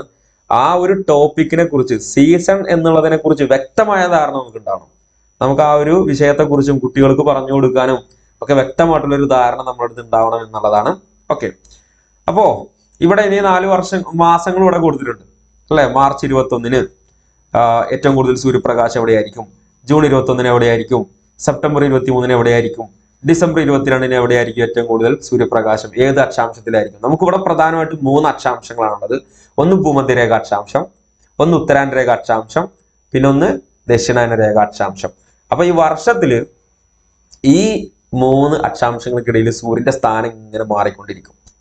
ഓക്കെ, അപ്പൊ നമ്മളൊരു ഉദാഹരണം, ആദ്യം ഭൂമധ്യരേഖയുടെ മുകളിൽ നിന്നും ഒരു 3 മാസം കഴിഞ്ഞാൽ ഇങ്ങനെ ഒരു 3 മാസം ഇങ്ങനെ കഴിയുമ്പോഴേക്കും പിന്നെ ദക്ഷിണായനരേഖയിലെത്തും, ഉത്തരായനരേഖയുടെ മുകളിലെത്തും. ഉത്തരായനരേഖയിൽ നിന്ന് പിന്നെ മേലക്കല്ല പോവാ, പിന്നെ സൂര്യന്റെ സ്ഥാനം മാറി വരുന്നത് പിന്നെയും നടുവിലുള്ള ഭൂമധ്യരേഖയ്ക്കിടയിൽ വരുന്നു. പിന്നെ അത് എന്ത് ചെയ്യുന്നു, താഴെ ദക്ഷിണായനരേഖയിലേക്ക് വരുന്നു. ദക്ഷിണായനരേഖയിൽ നിന്ന് പിന്നെ ഇങ്ങനെ, അതായത് ഇങ്ങനെ ദക്ഷിണായനരേഖയിൽ നിന്ന് ഉത്തരായനരേഖയിലേക്ക്, ഉത്തരായനരേഖയിൽ നിന്ന് ഇങ്ങനെ ദക്ഷിണായനരേഖയിലേക്ക് നമ്മളിങ്ങനെ നോക്കുകയാണെന്നുണ്ടെങ്കിൽ ഇപ്പൊ ഈ ഒരു കൈ അവിടെ ചെയ്തു, നമ്മുടെ ഭൂമധ്യരേഖ, മുകളിൽ ഉത്തരായനരേഖ, താഴെ ദക്ഷിണായനരേഖ. അപ്പോ നമ്മുടെ ഉത്തരായനരേഖയിൽ നിന്ന് ഇങ്ങനെ താഴത്തേക്ക് വരുമ്പോൾ ഭൂമധ്യരേഖയിലെത്തി, പിന്നെ ദക്ഷിണായനരേഖയിൽ എത്തുമല്ലോ. ദക്ഷിണായനരേഖയിൽ നിന്ന് പിന്നെ ഇങ്ങനെ മേലേക്ക് പോകുമ്പോൾ എവിടെ എത്തുന്നുണ്ട്, ഭൂമധ്യരേഖയിലെത്തും. അത് നേരെ ഉത്തരായനരേഖയിലേക്ക് വരും. ഇതിങ്ങനെ ഒരു വർഷത്തിൽ ഇങ്ങനെ മാറിക്കൊണ്ടിരിക്കും. ഓക്കെ, അത് മാറാനുള്ള കാരണം എന്തുകൊണ്ടാണ്, ഭൂമി അതിന്റെ ചെരിവ് ഒരുപോലെ നിലനിർത്തുന്നത് കൊണ്ടാണെന്നുള്ളതാണ്. ഇനി പെട്ടെന്നൊന്ന് പറഞ്ഞു പോവാം. ഈ മാർച്ച് 21-ന് ഭൂമധ്യരേഖയ്ക്ക് നേർ മുകളിലായിരിക്കും. മാർച്ച് 21-നും സെപ്റ്റംബർ 23-നും നമ്മുടെ സൂര്യന്റെ സ്ഥാനം ഭൂമധ്യരേഖയ്ക്ക് നേർ മുകളിലായിരിക്കും. ജൂൺ 21-ന് ഉത്തരായനരേഖയ്ക്ക് നേർ മുകളിലും ഡിസംബർ 22-ന് ദക്ഷിണായനരേഖയ്ക്ക് നേർ മുകളിലുമായിരിക്കും. ഇതൊക്കെ നമ്മൾ ഇനി വിശദീകരിക്കും കേട്ടോ, ചിത്രങ്ങൾ വെച്ച് തന്നെ വിശദീകരിക്കും. നോക്കാം. അച്ചുതണ്ടിന്റെ ചെരിവ് പരിക്രമണ വേളയിലുടനീളം ഒരുപോലെ നിലനിർത്തുന്നതിനാൽ സൂര്യന്റെ ആപേക്ഷിക സ്ഥാനം നമ്മൾ പറഞ്ഞു ഉത്തരായന രേഖയ്ക്കും ദക്ഷിണായന രേഖയ്ക്കും ഇടയിൽ ഇങ്ങനെ മാറിക്കൊണ്ടിരിക്കും. അപ്പോൾ അച്ചുതണ്ടിന്റെ ചെരിവ് പരിക്രമണ വേളയിലുടനീളം നിലനിർത്തുന്നതിനാൽ നമ്മുടെ സൂര്യന്റെ ആപേക്ഷിക സ്ഥാനം ഉത്തരായന രേഖയ്ക്കും ദക്ഷിണായന രേഖയ്ക്കും ഇടയിൽ ഇങ്ങനെ മാറിക്കൊണ്ടിരിക്കുക. ഇടയിൽ ഇങ്ങനെ മാറുമ്പോൾ 2 പ്രാവശ്യം എന്ത് ചെയ്യും, ഇപ്പോൾ ഉത്തരായന രേഖയിൽ നിന്ന് ദക്ഷിണായന രേഖയിലേക്ക് എത്തുമ്പോൾ ഒരു പ്രാവശ്യം ആരെ ഫേസ് ചെയ്ത് പോകുന്നുണ്ട്, ഭൂമധ്യരേഖ ഫേസ് ചെയ്ത് പോകുന്നുണ്ട്. പിന്നെ ദക്ഷിണായന രേഖയിൽ നിന്ന് ഉത്തരായന രേഖയിലേക്ക് പോകുമ്പോൾ ആരെ പിന്നെയും ഫേസ് ചെയ്യുന്നുണ്ട്, ഭൂമധ്യരേഖ ഫേസ് ചെയ്ത് പോകുന്നുണ്ട്. അതുകൊണ്ടാണ് ആ 2 പ്രാവശ്യം മാർച്ച് 21-നും അത് സെപ്റ്റംബർ 23-നായിരിക്കും നേർ മുകളിൽ വരുന്നത്. ഓക്കെ, അപ്പൊ ഈ 4 ദിവസങ്ങൾക്ക് നല്ല പ്രാധാന്യമുണ്ട്. ആ ഡേറ്റ് പഠിച്ചു വെക്കുക. അതൊക്കെ പഠിച്ചു വെക്കാൻ ഒരു കോഡ് ഉണ്ട്. ഇപ്പൊ നിങ്ങൾ നോക്കുക, മാർജു എസ് ഡി, മാർജു എസ് ഡി. ഇപ്പൊ മാർച്ച് കഴിഞ്ഞിട്ട് ഇപ്പൊ നിങ്ങൾ നോക്കുക, മാർച്ച് കഴിഞ്ഞിട്ട് ഒരു 3 മാസം കഴിഞ്ഞാൽ, മാർച്ച് കഴിഞ്ഞ് ഏപ്രിൽ മെയ് ജൂൺ, ജൂൺ കഴിഞ്ഞ് ഒരു 3 മാസം കഴിഞ്ഞാൽ ജൂലൈ ഓഗസ്റ്റ് സെപ്റ്റംബർ കഴിഞ്ഞൊരു 3 മാസം കഴിഞ്ഞാൽ ഒക്ടോബർ നവംബർ ഡിസംബർ അല്ലെ, ഡിസംബർ കഴിഞ്ഞൊരു 3 മാസം കഴിഞ്ഞാൽ ജനുവരി ഫെബ്രുവരി മാർച്ച്. അപ്പൊ ആ ഒരു 3 മാസത്തെ ഗ്യാപ്പ്, മാർച്ച് കഴിഞ്ഞൊരു 3 മാസം, ജൂൺ കഴിഞ്ഞൊരു 3 മാസം, ആ ഒരു രീതിയിലേക്ക്. അതുകൊണ്ട് മാർജു എസ് ഡി. ഓക്കെ, മാർജു എസ് ഡി ഇങ്ങനെ വലത്തോട്ടാ പോവാ, മാർജു എസ് ഡി എന്ന് പറയാം. അപ്പൊ March, June, S September, D December. പിന്നെ നിങ്ങൾ നോക്കുക 21, 22, 23 ഒക്കെ ആയിട്ടല്ലോ ഇവിടെ കാണുന്നത്. 21, 22, 23 ആ ചിത്രം ഒന്ന് മനസ്സിലേക്ക് കൊണ്ടുവന്നാൽ മതി. അത് മാർജ് എസ് ഡി നിന്ന് കൊടുക്കും, ചിത്രം വരയ്ക്കുക. March, June, September, December. ഇനി ജൂൺ 21, മാർച്ച് 21, ഡിസംബർ 22, സെപ്റ്റംബർ 23. പഠിക്കാൻ ഈസിയാണ്. ആ ചിത്രത്തിൽ തന്നെ ശരിക്കും ഒന്ന് നോക്കി നോക്കുക, പോസ് അടിച്ചിട്ടൊന്ന്. എന്താ ഈ ചിത്രത്തിന്റെ പ്രത്യേകത, എന്താണ് ഈ ഭൂമിയുടെ മാസങ്ങളുടെ പ്രത്യേകത പറഞ്ഞു. മാർച്ച്, ജൂൺ, സെപ്റ്റംബർ, ഡിസംബർ, മാർജു എസ് ഡി. ഓക്കെ, പിന്നെ ഡേറ്റ് ആണ് ജൂൺ 21, മാർച്ച് 21, ഡിസംബർ 22, സെപ്റ്റംബർ 23. നേരെ ഇങ്ങനെ പോകരുത് കേട്ടോ. മാർച്ച് 21, ജൂൺ 21, സെപ്റ്റംബർ 22, ഡിസംബർ 23 അങ്ങനെയല്ല. പിന്നെ ഇങ്ങോട്ടേക്ക് ഇങ്ങനെ തിരിച്ച് റിവേഴ്സിൽ പോകണം. ഇപ്പൊ നമ്മൾ മാസങ്ങൾ കൊടുക്കുമ്പോൾ ഇങ്ങനെ എന്ത് ചെയ്യാണ്, നമ്മൾ ആന്റി ക്ലോക്ക് വൈസിൽ ഇങ്ങനെ പോവാണ്. Okay, March, June, September, December. ഇനി നമ്മൾ ക്ലോക്ക് വൈസിലാണ് എന്ത് ചെയ്യുക, ആ ഡേറ്റ് കൊടുക്കുക. 21 മാർച്ച് 21, ഡിസംബർ 22, സെപ്റ്റംബർ 23. ഓക്കെ, ഞാനിത് പറയാൻ കാരണം ഇത് ശരിക്കും മനസ്സിലാക്കിയാൽ മാത്രം ഇതിൽ നിന്നുള്ള ചോദ്യം വരുള്ളൂ. അപ്പൊ കഴിഞ്ഞ പ്രാവശ്യം ചോദ്യം കണ്ടില്ലേ, ഇന്ന മാസങ്ങൾക്കിടയിൽ ഉത്തരാർദ്ധഗോളത്തിൽ അനുഭവപ്പെടുന്ന സീസൺ ഏതാണ്. അപ്പൊ ആ കൺഫ്യൂഷൻ വരും. അപ്പൊ ശരിക്കും നമ്മൾ എന്ത് ചെയ്യണം, ഇത് അറിഞ്ഞിരിക്കണം. ഇതിന്റെ ആ ഒരു ചിത്രം നമ്മുടെ മനസ്സിലുണ്ടായിരിക്കണം, ആ ഡേറ്റ് ഉണ്ടായിരിക്കണം. ഡേറ്റ് പഠിക്കാൻ മാർജു എസ് ഡി. ഓക്കെ, മാർജു എസ് ഡി. യെസ്. അപ്പോ അച്ചുതണ്ടിന്റെ ചെരിവ് പരിക്രമണവേളയിലുടനീളം ഒരുപോലെ നിലനിർത്തുന്നാൽ സൂര്യന്റെ ആപേക്ഷിക സ്ഥാനം ഉത്തരായനരേഖയ്ക്കും ദക്ഷിണായനരേഖയ്ക്കും ഇടയിൽ മാറിക്കൊണ്ടിരിക്കുന്നു. ഇതിനെ സൂര്യന്റെ അയനം അല്ലെങ്കിൽ apparent movement of the sun എന്ന് പറയുന്നു. ഇനി നമുക്ക് ഒറ്റ ശ്വാസത്തിൽ പറയാം, അല്ലെങ്കിൽ വളരെ പെട്ടെന്ന് തന്നെ ചോദിച്ചൊരു ചോദ്യം, എന്താണ് ഭൂമിയിൽ ഋതുക്കൾക്ക് കാരണമാകുന്നത്? എന്താണ്? സൂര്യന്റെ അയനമാണ്. അപ്പൊ സൂര്യന്റെ അയനം എന്തുമായി ബന്ധപ്പെട്ടിരിക്കുന്നു? അച്ചുതണ്ടിന്റെ സാമാന്തരത. അച്ചുതണ്ടിന്റെ സാമാന്തരത നമ്മൾ പറഞ്ഞു. പരിക്രമണം, അച്ചുതണ്ട്, ഭൂമിയുടെ ചെരിവ് എത്രയാണ്, ഈ പരിക്രമണവും ഭൂമിയുടെ പരിക്രമണവും അച്ചുതണ്ടിന്റെ ചെരിവ് ഒരുപോലെ നിലനിർത്തുന്നതിനെയാണ് എന്തെന്ന് പറയുന്നത്? സാമാന്തരത. ഈ അച്ചുതണ്ടിന്റെ സാമാന്തരത പരിക്രമണവേളയിലുടനീളം ഒരുപോലെ നിലനിർത്തുന്നതിനാൽ ഉത്തരായനരേഖയ്ക്കും ദക്ഷിണായനരേഖയ്ക്കും ഇടയിൽ സൂര്യന്റെ സ്ഥാനമാറ്റം ഉണ്ടാവുന്നു. ഇതിനെയാണ് എന്തെന്ന് പറയാ? സൂര്യന്റെ അയനം. ഈ അയനം മൂലം ഉത്തരാർദ്ധഗോളത്തിലും ദക്ഷിണാർദ്ധഗോളത്തിലും വ്യത്യസ്തമായിട്ടുള്ള ഋതുഭേദങ്ങൾ നമുക്ക് അനുഭവപ്പെടുന്നു. ഓക്കെ, അപ്പോ ഒരു പരിക്രമണ കാലയളവിൽ ഒരു വർഷം സൂര്യന് ചുറ്റുമുള്ള ഭൂമിയുടെ സഞ്ചാരപഥത്തിലെ 4 സ്ഥാനങ്ങളാണ് കൊടുത്തിട്ടുള്ളത്. ആ 4 സ്ഥാനങ്ങൾ ഞാൻ വളരെ വിശദമായിട്ട് പറഞ്ഞിട്ടുണ്ടായിരുന്നു. അപ്പൊ പറഞ്ഞ പോലെ ഈ ക്ലാസ് ഒക്കെ കേട്ടിട്ടും മനസ്സിലാവാത്ത ആളുകളുണ്ടെങ്കിൽ ഇത് കമന്റ് ചെയ്യണം. നിങ്ങൾക്ക് വീഡിയോക്ക് താഴെ കമന്റ് ചെയ്യാം, അല്ലെങ്കിൽ പേഴ്സണലായിട്ട് എന്റെ നമ്പറിൽ മെസ്സേജ് അയക്കാം. ഓക്കെ, അതിനെക്കുറിച്ചുള്ള വ്യക്തമായിട്ടുള്ള എക്സ്പ്ലനേഷൻ നമ്മൾ തരുന്നതായിരിക്കും. അപ്പൊ സൂര്യന്റെ അയനം മൂലം ഭൂമിയിൽ സൂര്യപ്രകാശം പതിക്കുന്നതിൽ ഏറ്റക്കുറച്ചിലുണ്ടാകുന്നത് നമ്മൾ മനസ്സിലാക്കി അല്ലെ? ഉത്തരാർദ്ധഗോളത്തിലും ദക്ഷിണാർദ്ധഗോളത്തിലും, ഉത്തരായനരേഖയ്ക്കും ദക്ഷിണായനരേഖയ്ക്കും ഇടയിൽ. അപ്പൊ വർഷത്തിൽ ഒരു പകുതി ഉത്തരാർദ്ധഗോളത്തിലും. ഇപ്പൊ നിങ്ങൾക്ക് ഈ ചിത്രത്തിൽ കാണാൻ പറ്റും, വർഷത്തിൽ ഈ ഒരു ചിത്രത്തിൽ ഈ ഒരു റെഡ് കളറിൽ മാർക്ക് ചെയ്താണ് നമ്മുടെ ഭൂമധ്യരേഖ. അപ്പൊ ഭൂമധ്യരേഖയുടെ മുകളിൽ ഉത്തരാർദ്ധഗോളം, താഴെ ദക്ഷിണാർദ്ധഗോളം. അപ്പൊ ഈ ഒരു സാഹചര്യത്തിൽ നിങ്ങൾ നോക്കുക, വർഷത്തിന്റെ ഒരു പകുതിയിൽ ഉത്തരാർദ്ധഗോളത്തിലും പിന്നെ മറുപകുതിയിൽ ദക്ഷിണാർദ്ധഗോളത്തിലുമാണ് സൂര്യന്റെ ലംബരശ്മികൾ പതിക്കുന്നത്. അപ്പൊ നിങ്ങൾക്ക് ഇവിടെ കാണാം, ഈ ചിത്രത്തിൽ, ഈ ഫസ്റ്റ് ചിത്രത്തിൽ ഏറ്റവും കൂടുതൽ ഉത്തരാർദ്ധഗോളത്തിലും പിന്നെ ദക്ഷിണാർദ്ധഗോളത്തിലായിരിക്കും സൂര്യന്റെ ലംബരശ്മികൾ പതിക്കുന്നത്. അത് ഏകദേശം ഒരു 6 മാസ കാലയളവ് അതിൻ്റെ ഉള്ളിലായിരിക്കും എന്ത് ചെയ്യുക, ഈ ഒരു മാറ്റങ്ങളൊക്കെ സംഭവിക്കുന്നത്. നമ്മൾ രണ്ടായിട്ട് പറയും, 6 മാസം വേനൽക്കാലം, മഴക്കാലം നമ്മൾ പറയുമല്ലോ, അങ്ങനെ. അപ്പോ വർഷത്തിൽ ഒരു പകുതി ഉത്തരാർദ്ധഗോളത്തിലും മറുപകുതിയിൽ ദക്ഷിണാർദ്ധഗോളത്തിലുമായിരിക്കും സൂര്യന്റെ ലംബ രശ്മികൾ പതിക്കുന്നത്. സൂര്യരശ്മികൾ ലംബമായി പതിക്കുന്നിടത്ത് എന്തായിരിക്കും? ചൂട് കൂടുതലായിരിക്കും. ചെരിഞ്ഞു പതിക്കുന്നിടങ്ങളിൽ ചൂട് കുറവായിരിക്കും. ഈ ചിത്രത്തിൽ നിങ്ങൾക്ക് കാണാൻ പറ്റും. ഇപ്പൊ ഈ ഒരു ചിത്രത്തിൽ തന്നെ ഈ ഒരു ഭാഗത്തൊക്കെ ചൂട് വളരെ കൂടുതലായിരിക്കും. ഇപ്പൊ ഈ ഒരു ഭാഗങ്ങളിൽ, ഇവിടെയുള്ള ഈ നോർത്ത് അതുപോലെ സൗത്ത് ഭാഗങ്ങളിലൊക്കെ എന്തുണ്ട്? സൂര്യപ്രകാശം ചെരിഞ്ഞു പതിക്കും. ഒരുപാട് ദൂരം അവർക്ക് സഞ്ചരിക്കുകയാണെന്ന്, അതുകൊണ്ട് അവിടെയൊക്കെ ചൂട് കുറവായിരിക്കും. ലംബമായിട്ട് നേരെ ആ ഭാഗത്ത് ഉള്ള പ്രദേശങ്ങളിലൊക്കെ, ഇവിടെയൊക്കെ നിങ്ങൾ കണ്ടോ, ഇപ്പൊ ഇത്രയും ഭാഗങ്ങളിലൊക്കെ ചൂട് വളരെ കൂടുതലായിരിക്കും. ഈ 1, 2, 3 ഈ തൊട്ടടുത്തുള്ള ഈ 3 ഭാഗങ്ങളിൽ. എന്നാൽ ഇവിടെയുള്ള ഈ ഭാഗം ഇവിടെയൊക്കെ ചൂട് കുറവായിരിക്കും. ഈ ഭാഗങ്ങളിലൊക്കെ വളരെ തണുപ്പായിരിക്കും അനുഭവപ്പെടുന്നത്. അതുകൊണ്ട് ചെരിഞ്ഞു പതിക്കുന്ന ഇടങ്ങളിൽ ചൂട് കുറവായിരിക്കും എന്നുള്ളതും മനസ്സിലാക്കി വെക്കുക. അപ്പൊ ഈ ഒരൊറ്റ ചിത്രത്തിൽ തന്നെ നിങ്ങൾക്ക് ഇവിടെ കാണാൻ പറ്റും. അപ്പോൾ ഈ ഒരു ചിത്രം നോക്കുകയാണെന്നുണ്ടെങ്കിൽ ഭൂമധ്യരേഖയ്ക്ക് നേർമുകളിലായിട്ട് സൂര്യൻ നിൽക്കുന്നു. ഈ ഒരു ചിത്രത്തിലാണെങ്കിൽ ഉത്തരായനരേഖയ്ക്ക് നേർമുകളിലായിരിക്കും, ട്രോപ്പിക് ഓഫ് ക്യാൻസർ. ഈ ഒരു ചിത്രത്തിലാണെങ്കിൽ ഏറ്റവും കൂടുതൽ സൂര്യപ്രകാശം ലഭിക്കുന്നത് ട്രോപ്പിക് ഓഫ് കാപ്രിക്കോണിന്റെ ഇടയിലായിരിക്കും അല്ലെ? ഇപ്പൊ ഇവിടെ നിങ്ങൾ നോക്കുക, ഈ ഒറ്റ ചിത്രം നമ്മൾ കഴിഞ്ഞ ആ ഒരു മാസങ്ങൾ വെച്ച് പറയുകയാണ്. ഇപ്പൊ മാർച്ച് 21 ഒരു കാര്യം പറഞ്ഞു, മാർച്ച് 21 ഭൂമധ്യരേഖയ്ക്ക് നേർമുകളിലായിരിക്കും സൂര്യന്റെ സ്ഥാനം. പിന്നെ സൂര്യൻ അങ്ങനെ വടക്കോട്ട് അയനം ചെയ്ത് എവിടെ എത്തും? ജൂൺ 21 നമ്മുടെ ഉത്തരായനരേഖയ്ക്ക് നേർമുകളിലെത്തും. പിന്നെ നേരെ തിരിച്ച് സെപ്റ്റംബർ 23 എവിടെ തന്നെ ആയിരിക്കും? ഭൂമധ്യരേഖയ്ക്ക് നേർമുകളിലായിരിക്കും.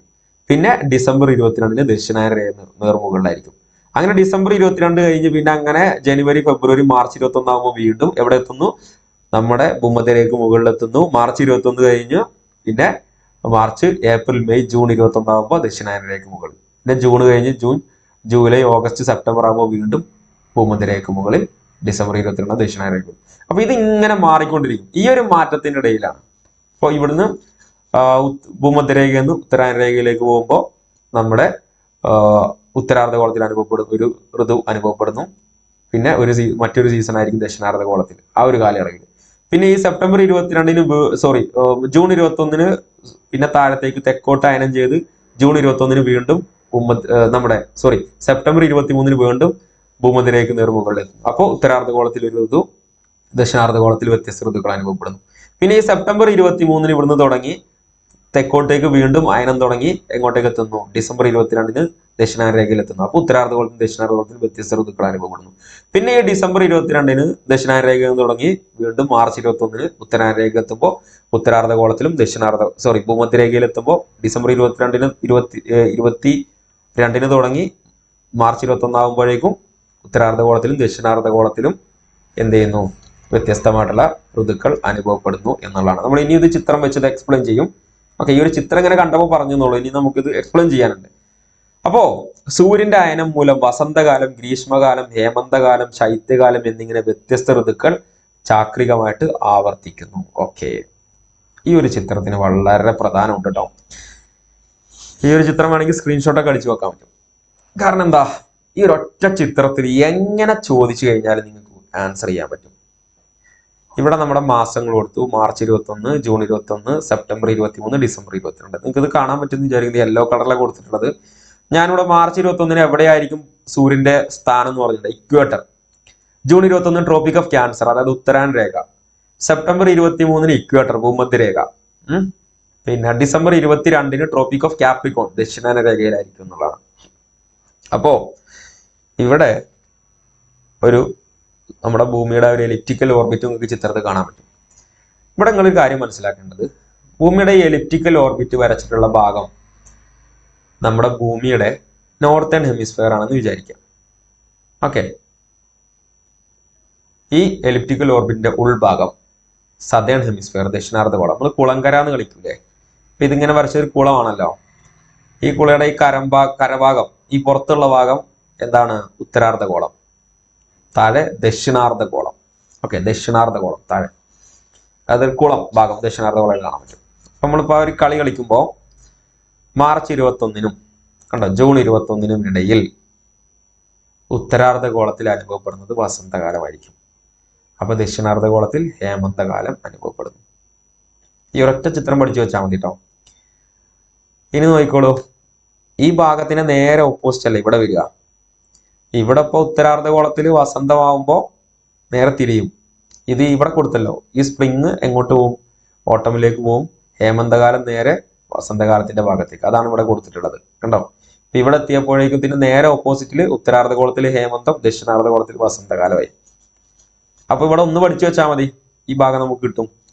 അപ്പൊ നമ്മൾ സാധാരണ ഈ പരീക്ഷക്കൊക്കെ പോകുമ്പോൾ LD പോലുള്ള എക്സാം ഒക്കെ നമ്മൾ എഴുതുമ്പോൾ നമ്മൾ ക്വസ്റ്റ്യൻ പേപ്പർ കിട്ടുമ്പോൾ തന്നെ നമ്മൾ എന്ത് ചെയ്യാറുണ്ട്, ചില എഴുതി വെക്കാറുണ്ട്. ഇപ്പോൾ ഈ റീസണിങ് ഒക്കെ വരുമ്പോൾ ABCD, A കഴിഞ്ഞ് ഒരു 3 കഴിഞ്ഞ് ഏതക്ഷരം വരുന്നു, പിന്നെ 2 കഴിഞ്ഞ്, പിന്നെ 1 കഴിഞ്ഞ്, അങ്ങനെയൊക്കെ ഒരു പാറ്റേണോ കണ്ടെത്താൻ വേണ്ടിയിട്ട് നമ്മൾ എന്ത് ചെയ്യാറുണ്ട്, ABCD എന്നൊക്കെ പറഞ്ഞ് എഴുതാറുണ്ട്, എഴുതി വെക്കും Z വരെ. പിന്നെ നമ്മൾ ചെയ്യാറുണ്ട് ഡയറക്ഷൻ വരച്ചു വെക്കും, വടക്ക് തെക്ക്. കാരണം ഒരാൾ ഇവിടുന്ന് യാത്ര തുടങ്ങി വടക്കോട്ടേക്ക് പോകുന്നു, അവിടുന്ന് പിന്നെ വലത്തോട്ട് തിരിയുന്നു എന്നൊക്കെ പറഞ്ഞ് ഇപ്പോൾ അദ്ദേഹം എവിടെയാണ് നിൽക്കുന്നത് എന്നുള്ള ചോദ്യങ്ങളുണ്ടല്ലോ. ഇപ്പൊ PSC അതൊക്കെ വിട്ടു കിട്ടോ, കാരണം അതെല്ലാവർക്കും അറിയപ്പോ അങ്ങനെയുള്ള ചോദ്യങ്ങളൊക്കെ വളരെ ഈസിയുള്ള മാത്സ് ചോദ്യങ്ങളൊക്കെ വിട്ടിട്ടുണ്ട്. LD ക്ലർക്ക് പരീക്ഷയ്ക്ക് എടുത്ത് ക്വസ്റ്റ്യൻ പേപ്പർ ഒക്കെ എടുത്ത് നോക്കുക, വളരെ ടൈറ്റ് ആയിട്ടുള്ള ക്വസ്റ്റ്യൻസ് ആയിരിക്കും. ഒരുപാട് സ്റ്റേറ്റ്മെന്റ് രീതിയിലുള്ള ചോദ്യങ്ങളും. മാത്സ് ഒക്കെ വേറെ ലെവല് ചോദ്യങ്ങളായി. പണ്ടത്തെ കുറെ മാത്സ് ഒക്കെ, അതായത് കഴിഞ്ഞ ഒരു LPUPക്ക് മുന്നേ ഒരു LPUP പരീക്ഷ നടന്നല്ലോ, 2020 തോന്നുന്നു. അവിടുന്ന് അങ്ങോട്ടേക്ക് മാത്സിന്റെ ലെവൽ മാറിയിട്ടുണ്ട്. അവിടുന്ന് അങ്ങോട്ടേക്ക് മാത്സിന്റെ ലെവൽ മാറി. കാരണം അതുവരെയൊക്കെ ആ എക്സാമിനൊക്കെ നമ്മൾ ഇങ്ങനെയുള്ള കുറെ മാത്സ് എന്തായാലും 20 മാർക്ക് നമുക്ക് കിട്ടുന്ന ഉറപ്പിച്ചിട്ടൊക്കെയാണ് അന്ന് നമ്മൾ എക്സാമിന് ആ LPUP എഴുതാൻ പോയത്. പക്ഷെ അവിടെ എത്തിയപ്പോഴേക്കും മാത്സ് ആകെ 1 or 2 ചോദ്യത്തിന് ഉത്തരം മാത്രമേ ചെയ്യാൻ പറ്റിയതുള്ളൂ. കാരണം ചോദ്യത്തിന്റെ ലെവൽ മാറി. കാരണം ടെക്സ്റ്റ് ബുക്ക് അതേപോലെ പഠിച്ചിട്ടേ കാര്യമുള്ളൂ. മറ്റേത് ഒരു പരിപാടിയിൽ 10 ആളുകൾ പരസ്പരം കൈ കൊടുക്കുമ്പോൾ മൊത്തം എത്ര ഷെയ്ക്കാനുകളുണ്ട്, പിന്നെ ആദ്യത്തെ 3 ഒറ്റ സംഖ്യകളുടെ ശരാശരിയുടെ തുക എത്രയാണ്, ഇതൊക്കെ എല്ലാവർക്കും അറിയണതാ. അപ്പൊ PSC മനസ്സിലാക്കി ഇതൊക്കെ ചോദിച്ചു കഴിഞ്ഞാൽ മാത്സ് എല്ലാവർക്കും ഈസി ആയിരുന്നു ഒരു കാലത്ത്, PSCയുടെ മാത്സ്. പക്ഷെ അത് ടൈറ്റ് ആക്കി. എന്തുകൊണ്ടാ, കോമ്പറ്റീഷൻ കൂടിയോണ്ടാണ്. അപ്പൊ അതുകൊണ്ട് ഞാൻ പറഞ്ഞുകൊണ്ടെന്ന് വെച്ചാൽ പരീക്ഷ തുടങ്ങുമ്പോൾ നമ്മുടെ ക്വസ്റ്റ്യൻ പേപ്പറിൽ വർക്ക് സ്പേസ് ഉണ്ടല്ലോ, അതിന് പുറത്ത് ഇതൊക്കെ വരച്ചു വെക്കാം. ആ സമയം ഉണ്ടല്ലോ, ഒരു അരമണിക്കൂർ ക്വസ്റ്റ്യൻ പേപ്പർ കിട്ടിയിട്ട് കുറച്ച് സമയം ഉണ്ടല്ലോ, അപ്പൊ നമുക്ക് എന്ത് ചെയ്യാം, അതിന് മുകളിൽ ഇതൊക്കെ വരച്ചു വെക്കാം. അപ്പൊ ഈസി ആയിട്ട് ആൻസർ ചെയ്യാൻ പറ്റും. അപ്പൊ അവിടെ ഈ ഒരു മാർച്ച്, ജൂൺ ഭൂമി 4 ഭൂമിയൊക്കെ വരച്ചു വെക്കുക. പിന്നെ ഉത്തരാർദ്ധഗോളം, ദക്ഷിണാർദ്ധഗോളം എന്നൊക്കെ എന്ത് ചെയ്യുക, അതിലൊക്കെ മാർക്ക് ചെയ്ത് ഇങ്ങനെയുള്ള കുറച്ച് കാര്യങ്ങളൊക്കെ നമുക്ക് ചെയ്ത് വെക്കാൻ പറ്റും.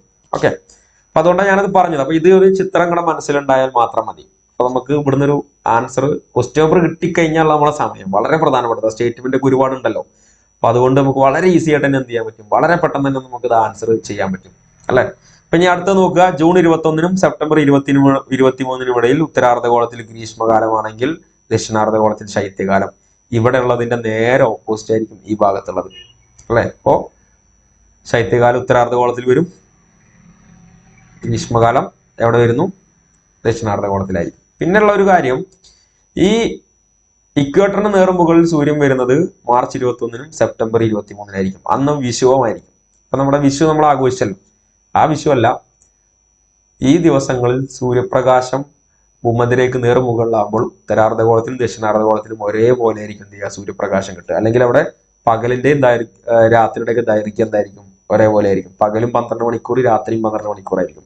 ഓക്കെ, അത് മാർച്ച് 21 സെപ്റ്റംബർ 23 അനുഭവപ്പെടുക. എന്തുകൊണ്ടാണ്? ഭൂമധ്യരേഖയ്ക്ക് നേർമുകളിലാണ്. ഇനി ട്രോപ്പിക് ഓഫ് ക്യാൻസറിൽ നിങ്ങൾക്ക് ഇവിടെ ജൂൺ 21 നമുക്ക് അനുഭവപ്പെടുന്നത് ഗ്രീഷ്മ അയനാന്ത ദിനം. കാരണം അന്ന് ഏറ്റവും കൂടുതൽ സൂര്യപ്രകാശം ലഭിക്കുന്നത് ഉത്തരായനരേഖയ്ക്ക് നേർമുകളിലായിരിക്കും. അപ്പൊ ആ ഭാഗങ്ങളിൽ പകലിന്റെ ദൈർഘ്യം കൂടുതലും രാത്രിയുടെ ദൈർഘ്യം കുറവുമായിരിക്കും. ഓക്കെ, അതേപോലെ തന്നെ ഇനി ഇവിടെ വരുമ്പോ ശൈത്യ അയനാന്ത ദിനം ഉത്തരാർദ്ധഗോളത്തിൽ അനുഭവപ്പെടുന്നത് എന്താണ്? ഡിസംബർ 23 കാരണം എന്തുകൊണ്ടാ? ഡിസംബർ 23 ഏറ്റവും കൂടുതൽ സൂര്യപ്രകാശം ലഭിക്കുന്നത് ദക്ഷിണായനരേഖയ്ക്ക് നേർമുകളിലായിരിക്കും. അപ്പൊ അതുകൊണ്ട് തന്നെ ഏറ്റവും കൂടുതൽ അന്ന് പകലിന്റെ ദൈർഘ്യം ദക്ഷിണാർദ്ധഗോളത്തിലായിരിക്കും. അന്ന് ഉത്തരാർദ്ധഗോളത്തിൽ പകലിന്റെ ദൈർഘ്യം കുറവ്, പകലിന്റെ ദൈർഘ്യം കുറവും രാത്രിയുടെ ദൈർഘ്യം കൂടുതലുമായിരിക്കും. അന്ന് ഉത്തരാർദ്ധഗോളത്തിൽ ശൈത്യ അയനാന്ത ദിനമായിരിക്കും. അപ്പൊ ഒരു ട്രാപ്പ് ചോദ്യം കൂടി നമുക്ക് പ്രതീക്ഷിക്കാം.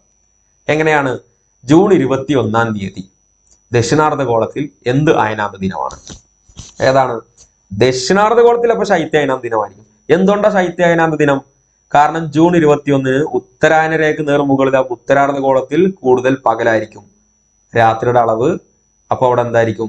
രാത്രിയുടെ അളവ് അവിടെ കൂടുതൽ എവിടെയായിരിക്കും? നമ്മുടെ ദക്ഷിണാർദ്ധഗോളത്തിലായിരിക്കും. രാത്രിയുടെ അളവ് കൂടുതലുള്ള ഭാഗത്താണ് ശൈത്യ അയനാന്ത ദിനം ഉണ്ടാവുക. അപ്പൊ ജൂൺ 21 ദക്ഷിണാർദ്ധഗോളത്തിൽ ശൈത്യ അയനാന്ത ദിനം. ഇനി നേരെ തിരിയുന്നു, ഡിസംബർ 22 പോകുമ്പോൾ ഉത്തരാർദ്ധഗോളത്തിൽ നമ്മൾ പറഞ്ഞു ശൈത്യ അയനാന്ത ദിനവും. അപ്പോൾ ദക്ഷിണാർദ്ധഗോളത്തിൽ എന്തായിരിക്കും? ഡിസംബർ 22 ദക്ഷിണാർദ്ധഗോളത്തിൽ എന്തായിരിക്കും? ഗ്രീഷ്മ അയനാന്ത ദിനമായിരിക്കും. ഇതൊക്കെ കണക്ട് ചെയ്ത് പഠിക്കുക. ഓക്കെ, പറഞ്ഞു. മനസ്സിലായിട്ടില്ലെങ്കിൽ എന്ത് ചെയ്യാൻ നിങ്ങൾക്ക് കമന്റ് ചെയ്യാവുന്നതാണ്. നമ്മളത് വീണ്ടും എടുക്കുന്നതാണ്. ഇനി നോക്കുക, സെപ്റ്റംബർ 23 ഡിസംബർ 22 ഇടയിൽ ദക്ഷിണാർദ്ധഗോളത്തിൽ വസന്തകാലമായിരിക്കും. അപ്പോൾ ഉത്തരാർദ്ധഗോളത്തിൽ ഹേമന്തകാലം. December 22 March 21 ഉത്തരാർദ്ധഗോളത്തിൽ ശൈത്യം. ഉത്തരാർദ്ധഗോളം എന്ന് പറയുമ്പോൾ നമ്മൾ കുളങ്കരയുടെ പുറംഭാഗം നോക്കണം അല്ലെ? നമ്മുടെ ഈ ഒരു കുളം വരച്ചുള്ള പുറംഭാഗം തന്നെ, അതാണ് ഉത്തരാർദ്ധഗോളം. ഉള്ളിൽ ദക്ഷിണാർദ്ധഗോളം. അപ്പൊ ഇതൊക്കെ സ്റ്റേറ്റ്മെന്റിലൊക്കെ വന്നാലും നമുക്ക് ഉത്തരം ചെയ്യാൻ പറ്റും. ഇപ്പൊ ഒരു 4 സ്റ്റേറ്റ്മെന്റ് ആണ് കൊടുക്കുകയാണ്. ഇന്ന മാസങ്ങളിൽ മാർച്ച് 21 ജൂൺ 21 ദക്ഷിണാർദ്ധഗോളത്തിൽ ഹേമന്തകാലം അനുഭവപ്പെടുന്നു. അതുപോലെ തന്നെ ഡിസംബർ 22 മാർച്ച് 21 ഉത്തരാർദ്ധഗോളത്തിൽ ശൈത്യകാലം അനുഭവപ്പെടുന്നു. ഇങ്ങനെയൊക്കെ ശരിയാക്കി തെറ്റാക്കി ഒക്കെ കൊടുക്കാം. എന്നിട്ട് ഇതിൽ ശരിയായ ഏതെല്ലാം ഇങ്ങനെയൊക്കെ വരും. എങ്ങനെ വന്നാലും നമുക്ക് ആൻസർ ചെയ്യാൻ പറ്റണം. അതിന് ഈ ഒരു ചിത്രം വരച്ചു വെക്കണം. ഓക്കെ, നേരെ തിരിച്ചായിരിക്കും ചിലപ്പോൾ ചോദിക്കുക. കണ്ടോ, ജൂൺ 21 ദക്ഷിണാർദ്ധഗോളത്തിൽ അനുഭവപ്പെടുന്ന അയനാന്ത ദിനം എന്താണ്? ജൂൺ 21 ദക്ഷിണാർദ്ധഗോളത്തിൽ എന്താണ്? ഗ്രീഷ്മ അയനാന്തമാണോ? അല്ല, ശൈത്യ അയനാന്തമായിരിക്കും ദക്ഷിണാർദ്ധഗോളം എന്ന് ചോദിച്ചാൽ. അതേപോലെ തന്നെ ഇവിടെ ചോദിക്കുകയാണ്, ഡിസംബർ 22 ദക്ഷിണാർദ്ധഗോളത്തിൽ അനുഭവപ്പെടുന്ന അയനാന്ത ദിനം എന്താണ്? ഗ്രീഷ്മ അയനാന്ത ദിനമായിരിക്കും. കാരണം ഉത്തരാർദ്ധഗോളത്തിൽ ചോദിക്കുകയാണെങ്കിൽ ഡിസംബർ 22 ശൈത്യ അയനാന്തം. അതുപോലെ തന്നെ ഉത്തരാർദ്ധഗോളത്തിൽ ജൂൺ 21 അനുഭവപ്പെടുന്നത് ഗ്രീഷ്മ അയനാന്തം. അപ്പൊ ചോദ്യങ്ങളൊക്കെ ശ്രദ്ധിക്കണം. ഇങ്ങനെ ട്രാപ്പിലുള്ള ചോദ്യങ്ങളൊക്കെ വരും. ഇവിടുന്നുള്ള ചോദ്യം വരുമ്പോൾ ഓടിച്ചെന്ന ആൻസർ ആരും ചെയ്യരുത്, മാർക്ക് പോകും. ഒരു കാരണവശാലും ജോഗ്രഫിയിലുള്ള ഈ ഒരു ഭാഗം എന്നുള്ള ചോദ്യങ്ങളൊക്കെ വന്നു കഴിഞ്ഞാൽ ഒന്ന് ആലോചിക്കണം, ഇതിന്റെ പിന്നിൽ ഒരു ട്രാപ്പ് ഉണ്ട് എന്നുള്ളത് ചിന്തിക്കണം. ഓക്കെ, എന്നിട്ടാണ് എന്ത് ചെയ്യേണ്ടത്? ആൻസർ ചെയ്യേണ്ടത്. കാരണം ഒരു പ്രാവശ്യം കറപ്പിച്ച് കഴിഞ്ഞാൽ പിന്നെ പോയി. ഓക്കെ, നമുക്ക് പിന്നെ അത് തിരുത്താൻ പറ്റില്ല. അപ്പൊ അതുകൊണ്ട് ആ ഒരു മാർക്കായിരിക്കും ചിലപ്പോൾ നമുക്ക് നഷ്ടപ്പെടും. ഇതൊക്കെ നമുക്ക് എല്ലാവർക്കും അറിയും, പഠിച്ചു കഴിഞ്ഞാൽ ഈസി ആയിട്ട് ആൻസർ ചെയ്യാൻ പറ്റുന്നതാണ്. ഇവിടുന്ന് ഒരു ചോദ്യം വന്നു കഴിഞ്ഞാൽ എന്തായാലും നമുക്ക് ആൻസർ ചെയ്യാൻ പറ്റും. ശരിക്കത് മനസ്സിലാക്കണം. ഓക്കെ, ഇനി സൂര്യന്റെ അയനവും ഋതുക്കളും ഇപ്പൊ നമ്മൾ പറഞ്ഞു. ഇപ്പൊ ഇത്രയും ഞാൻ ഒരൊറ്റ ചിത്രം വെച്ചെന്നെ എല്ലാം പറഞ്ഞിട്ടുണ്ട്. ഇനി ഇതൊക്കെ ഒന്ന് ജസ്റ്റ് പറഞ്ഞു പോകണം. വർഷം മുഴുവനും ഉയർന്ന തോതിൽ സൂര്യപ്രകാശം ലഭിക്കുന്നതിനാൽ ഉഷ്ണമേഖലാ പ്രദേശങ്ങളിൽ പൊതുവെ ഋതുഭേദങ്ങൾ പ്രകടമായി അനുഭവപ്പെടാറില്ല. എങ്ങനെയാണ് വർഷം മുഴുവൻ ഉയർന്ന തോതിൽ? അതെവിടെയാണ്? നമ്മുടെ ഭൂമധ്യരേഖയുടെ അടുത്തുള്ള ഭാഗങ്ങൾ, അതാണ് ഉഷ്ണമേഖലാ പ്രദേശങ്ങൾ. അപ്പൊ ഒരു ചോദ്യം ഇവിടെ ഉണ്ട്, ഈ കാരണം കൊണ്ടാണ് കേരളത്തിൽ ഋതുഭേദങ്ങൾ വ്യക്തമായി അനുഭവപ്പെടാത്തത്. ഇപ്പൊ നിങ്ങൾ ഈ ഒരു മാപ്പിൽ നമ്മുടെ കേരളത്തിന്റെ സ്ഥാനം നോക്കുക. ഇവിടെ ആയിട്ടല്ലേ നമ്മൾ പറഞ്ഞ ഏകദേശം നമ്മുടെ ഭൂമധ്യരേഖ വരുന്നത്. ഭൂമധ്യരേഖയുടെ ഈ ഒരു ഭാഗങ്ങളിലാണ് എന്ത് ചെയ്യുക?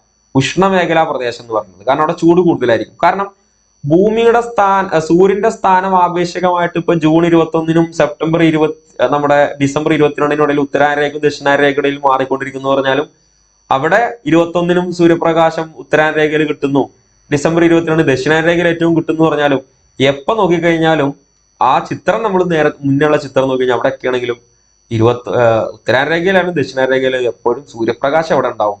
ഏറ്റവും കൂടുതൽ അവിടെ ലഭിക്കുന്നു ഉഷ്ണമേഖലാ പ്രദേശങ്ങൾ, അതായത് ഭൂമധ്യരേഖാ പ്രദേശങ്ങൾ ലഭിക്കുന്നു. അതുകൊണ്ട് തന്നെ ഈ പ്രദേശങ്ങളിലൊക്കെ എല്ലാ ഋതുക്കളും വളരെ പെട്ടെന്ന് അറിയും നമുക്ക് പറ്റില്ല. നമുക്കൊക്കെ ഒരു മിതമായ കാലാവസ്ഥയാണൊക്കെ അല്ലെ, നമുക്ക് വലിയ ചൂടുമില്ല വലിയ തണുപ്പില്ല. പക്ഷെ ഇപ്പൊ എനിക്ക് തോന്നുന്നു ഈ കഴിഞ്ഞ മാർച്ചിനൊക്കെ അപേക്ഷിച്ച് ഇപ്രാവശ്യം ചൂട് കുറവാണെന്ന് തോന്നുന്നു അല്ലെ. അല്ലെങ്കിൽ ഇനിയിപ്പോ മെയിലൊക്കെ ചൂട് കൂടാൻ സാധ്യത ഉണ്ടെന്ന് പറയുന്നു. ഇത് ആ ഒരു കാലാവസ്ഥാ വ്യതിയാനങ്ങളുള്ള പ്രശ്നങ്ങളാണ്. അപ്പോ ഈ ഒരു കാരണം കൊണ്ടാണ് കേരളത്തിൽ ഋതുക്കൾ വ്യക്തമായി അനുഭവപ്പെടാത്തത്. ഇനി ശൈത്യമേഖലാ പ്രദേശങ്ങളിലും എല്ലാ ഋതുക്കളിലും വ്യക്തമായി അനുഭവപ്പെടാറില്ല. ഇപ്പൊ ശൈത്യമേഖല ഈ തണുപ്പുള്ള ഭാഗങ്ങളിലൊക്കെ, കാരണം അവിടേക്ക് എന്ത് ചെയ്യുന്നില്ല, സൂര്യപ്രകാശം എത്തിപ്പെടാത്തതുകൊണ്ടും അവിടെയും ഋതുക്കൾ എന്ത് ചെയ്യുന്നില്ല, കൂടുതൽ അനുഭവപ്പെടുന്നില്ല. അവിടെ ഭയങ്കര എപ്പോഴും തണുപ്പായിരിക്കും. അപ്പൊ ഇതും പ്രശ്നമാണ്. അപ്പൊ ഇനിയിപ്പോ മിതോഷ്ണ മേഖലാ പ്രദേശങ്ങളിൽ, അതായത് ഈ പച്ച കളറിൽ ഇങ്ങനെയൊക്കെ കൊടുത്തില്ല ഈ ഭാഗങ്ങളൊക്കെ ഉണ്ടോ. അപ്പൊ ഈ ഒരു 30 ഡിഗ്രി ഇവിടെ, 30 ഡിഗ്രി സൗത്ത്, ഈ ഒരു ഭാഗമാണ് മിതോഷ്ണ മേഖല, അല്ലെങ്കിൽ ഇതിനൊക്കെ നമുക്ക് മൊത്തത്തിൽ മിതോഷ്ണ മേഖല എന്ന് പറയാൻ പറ്റും. മിതോഷ്ണ മേഖലാ പ്രദേശങ്ങളിൽ എല്ലാ ഋതുക്കളുടെയും സവിശേഷതകൾ വ്യക്തമായി അനുഭവപ്പെടുന്നു. സൂര്യൻ ഭൂമധ്യരേഖയ്ക്ക് നേർമുകളിലായിരിക്കുമ്പോൾ ഉത്തരാർദ്ധഗോളത്തിലും ദക്ഷിണാർദ്ധഗോളത്തിലും തുല്യ അളവിൽ സൂര്യപ്രകാശം ലഭിക്കുന്നു. അതാണ് ഇക്വിനോസിസ് നമ്മൾ പറഞ്ഞു. ഈ ഒരു ചിത്രം അല്ലെങ്കിൽ സ്ക്രീൻഷോട്ട് ചോദിച്ചോളുക. ഈ ഒരൊറ്റ ചിത്രത്തിൽ നമുക്ക് എന്ത് ചോദിച്ചു കഴിഞ്ഞാൽ ആൻസർ ചെയ്യാൻ പറ്റും. ഈ ചിത്രത്തിൽ മനസ്സിലാക്കേണ്ടത്, ഇത് മാർച്ച് 21 ഇക്വേറ്ററിന് മുകളിലായിരിക്കും. ട്രോപ്പിക് ഓഫ് ക്യാൻസറിന് മുകളിൽ ജൂൺ 21 ഉത്തരായനരേഖ മുകളിൽ, സെപ്റ്റംബർ 23 വീണ്ടും ഇക്വേറ്ററിന് മുകളിൽ, ഡിസംബർ 22 ട്രോപ്പിക് ഓഫ് ക്യാപ്രിക്കോൺ ദക്ഷിണായനരേഖ മുകളിൽ. ഇതിൽ എലിപ്റ്റിക്കൽ ഓർബിറ്റ് ഇവിടെ വരച്ചിട്ടുണ്ട്. ഭൂമി സൂര്യന് ചുറ്റും കറങ്ങുന്ന ആ ഒരു പരിക്രമണം ഇവിടെ കൊടുത്തിട്ടുണ്ട്. അതിലെ പ്രധാനപ്പെട്ട 4 മാസങ്ങളാണ്. ആ 4 മാസങ്ങൾ കാണിക്കാൻ കാരണം, ഈ 4 മാസങ്ങളിലാണ് പ്രധാനമായിട്ടും ഭൂമിയിലെ പ്രധാനപ്പെട്ട അക്ഷാംശങ്ങൾക്ക് നേർമുകളിൽ വരുന്നത്. അതിൽ ഭൂമധ്യരേഖ അക്ഷാംശത്തിന് നേർമുകളിൽ വരുന്നത് സെപ്റ്റംബർ 23 മാർച്ച് 21. ഉത്തരായനരേഖ അക്ഷാംശത്തിൽ വരുന്നത് ജൂൺ 21, ഡിസംബർ 22 ദക്ഷിണായന രേഖ അക്ഷാംശത്തിന് നേർമുകളിൽ വരുന്നു. അത് ഏതൊക്കെയാ ദിവസങ്ങളാണ്? March UST, March June September December ദിവസങ്ങൾ 21, 22, 23. ഇതിന്റെ പുറംഭാഗം ഉത്തരാർദ്ധഗോളമായും ഉൾഭാഗം ദക്ഷിണാർദ്ധഗോളമായും മനസ്സിലാക്കിയാൽ ഇവിടുന്ന് ഒരു ചോദ്യം വന്നു കഴിഞ്ഞാൽ ഈസി ആയിട്ട് എന്ത് ചെയ്യാൻ പറ്റും, ആൻസർ ചെയ്യാൻ പറ്റും. ഓക്കെ. അപ്പൊ പരിക്രമവേളയിൽ സൂര്യന്റെ ആവേശിക സ്ഥാനം മധ്യരേഖയ്ക്ക് നേർമുകളിലെത്തുന്നത് മാർച്ച് 21 സെപ്റ്റംബർ 21 പറയുന്നത്. അതുകൊണ്ട് തന്നെ ഈ ദിനങ്ങളിൽ 2 അർദ്ധഗോളങ്ങൾ രാത്രിയുടെയും പകലിന്റെയും ദൈർഘ്യം തുല്യമായിരിക്കും. ഈ ദിനങ്ങളെയാണ് സമരാത്ര ദിനങ്ങൾ അഥവാ വിഷുവങ്ങൾ എന്ന് പറയുന്നത്. ഇനി ഒരു പ്രത്യേകതയുണ്ട്. മാർച്ച് 21 മഹാവിഷുവം എന്നും അറിയപ്പെടുന്നു. സെപ്റ്റംബർ 23 അപരവിഷുവം എന്നും അറിയപ്പെടുന്നു. മഹാവിഷുവം എന്തുകൊണ്ടാണ് മഹാവിഷുവം അതുപോലെ തന്നെ അപരവിഷുവം എന്നും പറയാനുള്ള കാരണങ്ങൾ നമ്മൾ നോക്കുന്നു. അപ്പൊ മാർച്ച് 21 സെപ്റ്റംബർ 23 വിഷുവം മാത്രം പഠിച്ചാൽ പോരാ. 21 വേണ ഇക്വിനോസിസ്, മഹാവിഷുവം 23 ഓട്ടോമിനൽ ഇക്വിനോസിസ്, അത് അപര വിഷുവം എന്നറിയപ്പെടുന്നു. എന്താണ് മഹാവിഷുവം? സൂര്യൻ അതിന്റെ സഞ്ചാരമധ്യേ തെക്ക് നിന്ന് വടക്കോട്ട് അയനം ചെയ്യുന്നു. ഘടികാ മണ്ഡലത്തെ മുറിച്ച് കടക്കുന്നത് കൊണ്ട് നമുക്ക് അനുഭവപ്പെടുന്ന ബിന്ദുവിനെയാണ് എന്തെന്ന് പറയുന്നത്, മഹാവിഷു. അതായത് ഡിസംബർ 22 നമ്മുടെ ഇവിടെ കണ്ടു. ഡിസംബർ 22 ദക്ഷിണായനരേഖ ഭൂമധ്യരേഖ നോക്കുമ്പോൾ തെക്ക് ഭാഗത്താണല്ലോ, താഴെയാണല്ലോ. അങ്ങനെ ദക്ഷിണായനരേഖ, തെക്കുള്ള ദക്ഷിണായനരേഖ എന്നിങ്ങനെ വടക്കോട്ട് വരികയാണ് ചെയ്യുന്നത്, മുകളിലോട്ട് വരികയാണ് ചെയ്യുന്നത്. അങ്ങനെ വടക്കോട്ട് വന്ന് നമ്മുടെ ഭൂമധ്യരേഖ നേർമുകളിലെത്തുന്നത് മാർച്ച് 21. അതുകൊണ്ട് അന്ന് മഹാവിഷു അനുഭവപ്പെടുന്നു. ഇനി അതേപോലെ സൂര്യൻ വടക്ക് നിന്ന് തെക്കോട്ട് എന്ന് പറയുമ്പോൾ നിങ്ങൾ നോക്കുക, ഭൂമധ്യരേഖയ്ക്ക് മുകളിൽ മാർച്ച് 21 എത്തുന്നു. ജൂൺ 21 എങ്ങോട്ടേക്ക് വരുന്നു? നമ്മുടെ ഉത്തരായനരേഖ മുകളിലെത്തുന്നു. പിന്നെ താഴത്തേക്ക്, അതായത് വടക്കുന്ന് പിന്നെ പോകുന്നത് തെക്ക് ഭാഗത്തേക്കാണ്. അങ്ങനെ വീണ്ടും ഭൂമധ്യരേഖയ്ക്ക് മുകളിൽ എത്തുന്നത് എവിടെയായിരിക്കും? കാരണം ജൂൺ 21 ഉത്തരായനരേഖയ്ക്ക് മുകളിൽ എത്തിക്കഴിഞ്ഞാൽ പിന്നെ താഴത്തേക്ക് വരും. അതുകൊണ്ടാണ് വടക്കുന്ന് പിന്നെ തെക്കോട്ട് എന്ന് പറയുന്നത്. കാരണം പിന്നെ ഭൂമധ്യരേഖയുടെ താഴം തെക്ക് ഭാഗത്തല്ലേ. ജൂൺ 21 കഴിഞ്ഞാൽ ഭൂമധ്യരേഖ എവിടെയായിരിക്കും? ഉത്തരായനരേഖയുടെ തെക്ക് ഭാഗത്തായിരിക്കും. അങ്ങനെ വീണ്ടും തെക്കോട്ട് പിന്നെ അയനം ചെയ്തു വരുന്നതാണ് അപരവിഷുവം എന്ന് പറയുന്നത്. കാലാവസ്ഥയെ അടിസ്ഥാനമാക്കിയാൽ ഉത്തരാർദ്ധഗോളവും മഹാവിഷുവത്തെ വസന്ത വിഷുവം എന്നീ ദക്ഷിണാർദ്ധഗോളത്തിൽ ഗ്രീഷ്മ വിഷുവം എന്ന് അറിയപ്പെടുന്നു. അപ്പോൾ കാലാവസ്ഥയെ അടിസ്ഥാനമാക്കിയാൽ ഉത്തരാർദ്ധഗോളത്തിൽ മഹാവിഷുവത്തെ വസന്ത വിഷുവം എന്നും ദക്ഷിണാർദ്ധഗോളത്തിൽ ഗ്രീഷ്മ വിഷുവം എന്നും അറിയപ്പെടുന്നു. ഇനി മാർച്ച് 21 മുതൽ മധ്യരേഖയിൽ നിന്നും വടക്കോട്ട് അയനം ചെയ്ത് ജൂൺ 21 സൂര്യൻ ഉത്തരായന രേഖയ്ക്ക് നേർമുകളിലെത്തുന്നു. 23 ഡിഗ്രി നമ്മൾ പറഞ്ഞതാ, ചിത്രത്തിലും കൂടെ കാണാൻ പറ്റും. മാർച്ച് 21 ഭൂമധ്യരേഖയിൽ നിന്നും വടക്കോട്ട് അയനം ചെയ്ത് എങ്ങോട്ടേക്ക് വരുന്നു? നമ്മുടെ ജൂൺ 21 ഉത്തരായന രേഖ മുകളിൽ വരുന്നു. ഉത്തരായന രേഖ 23 ഡിഗ്രി.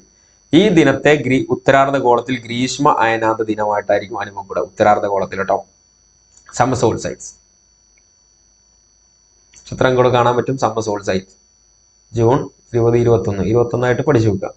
ഉത്തരാർദ്ധഗോളത്തിൽ ഏറ്റവും ദൈർഘ്യമുള്ള പകലും ഏറ്റവും ഹ്രസ്വമായ രാത്രിയും അനുഭവപ്പെടുന്നത് ഈ ദിനത്തിലാണ്. അതുകൊണ്ടാണ് ഉത്തരാർദ്ധഗോളത്തിൽ ഗ്രീഷ്മായനാന്ത ദിനം. എന്താണ്? ഉത്തരാർദ്ധഗോളത്തിൽ ഏറ്റവും ദൈർഘ്യമേറിയ പകലും ഏറ്റവും ഹ്രസ്വമായ രാത്രിയും അനുഭവപ്പെടുന്നത് ഈ ദിനത്തിലാണ്. അപ്പൊ ജൂൺ 21 ദക്ഷിണാർദ്ധഗോളത്തിൽ എന്താവും? ശൈത്യായനാന്ത ദിനം. ഓക്കെ. ജൂൺ 21 ദക്ഷിണാർദ്ധഗോളത്തിൽ ഏറ്റവും ദൈർഘ്യമേറിയ രാത്രിയും ഏറ്റവും ഹ്രസ്വമായ പകലും അനുഭവപ്പെടുന്നു. അതുകൊണ്ട് അന്ന് അവിടെ ഗ്രീഷ്മായനാന്ത ദിനമായിരിക്കും.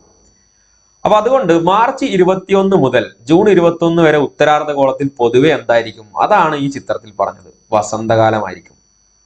അപ്പോ ദക്ഷിണാർദ്ധഗോളത്തിൽ ഹേമന്തകാലമായിരിക്കും.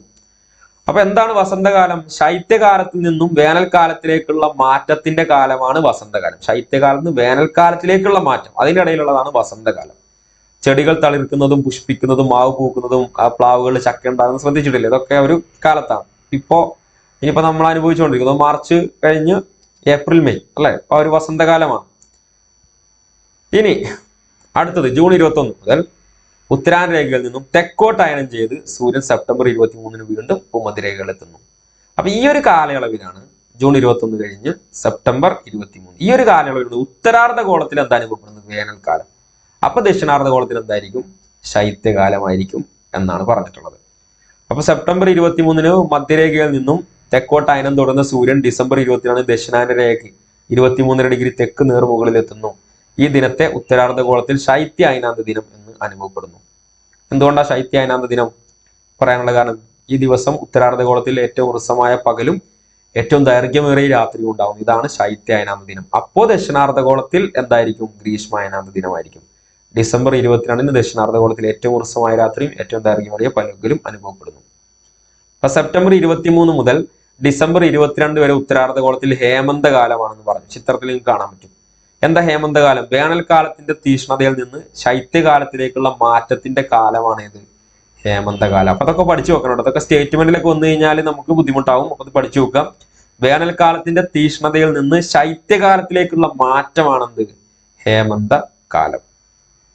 ഓക്കെ.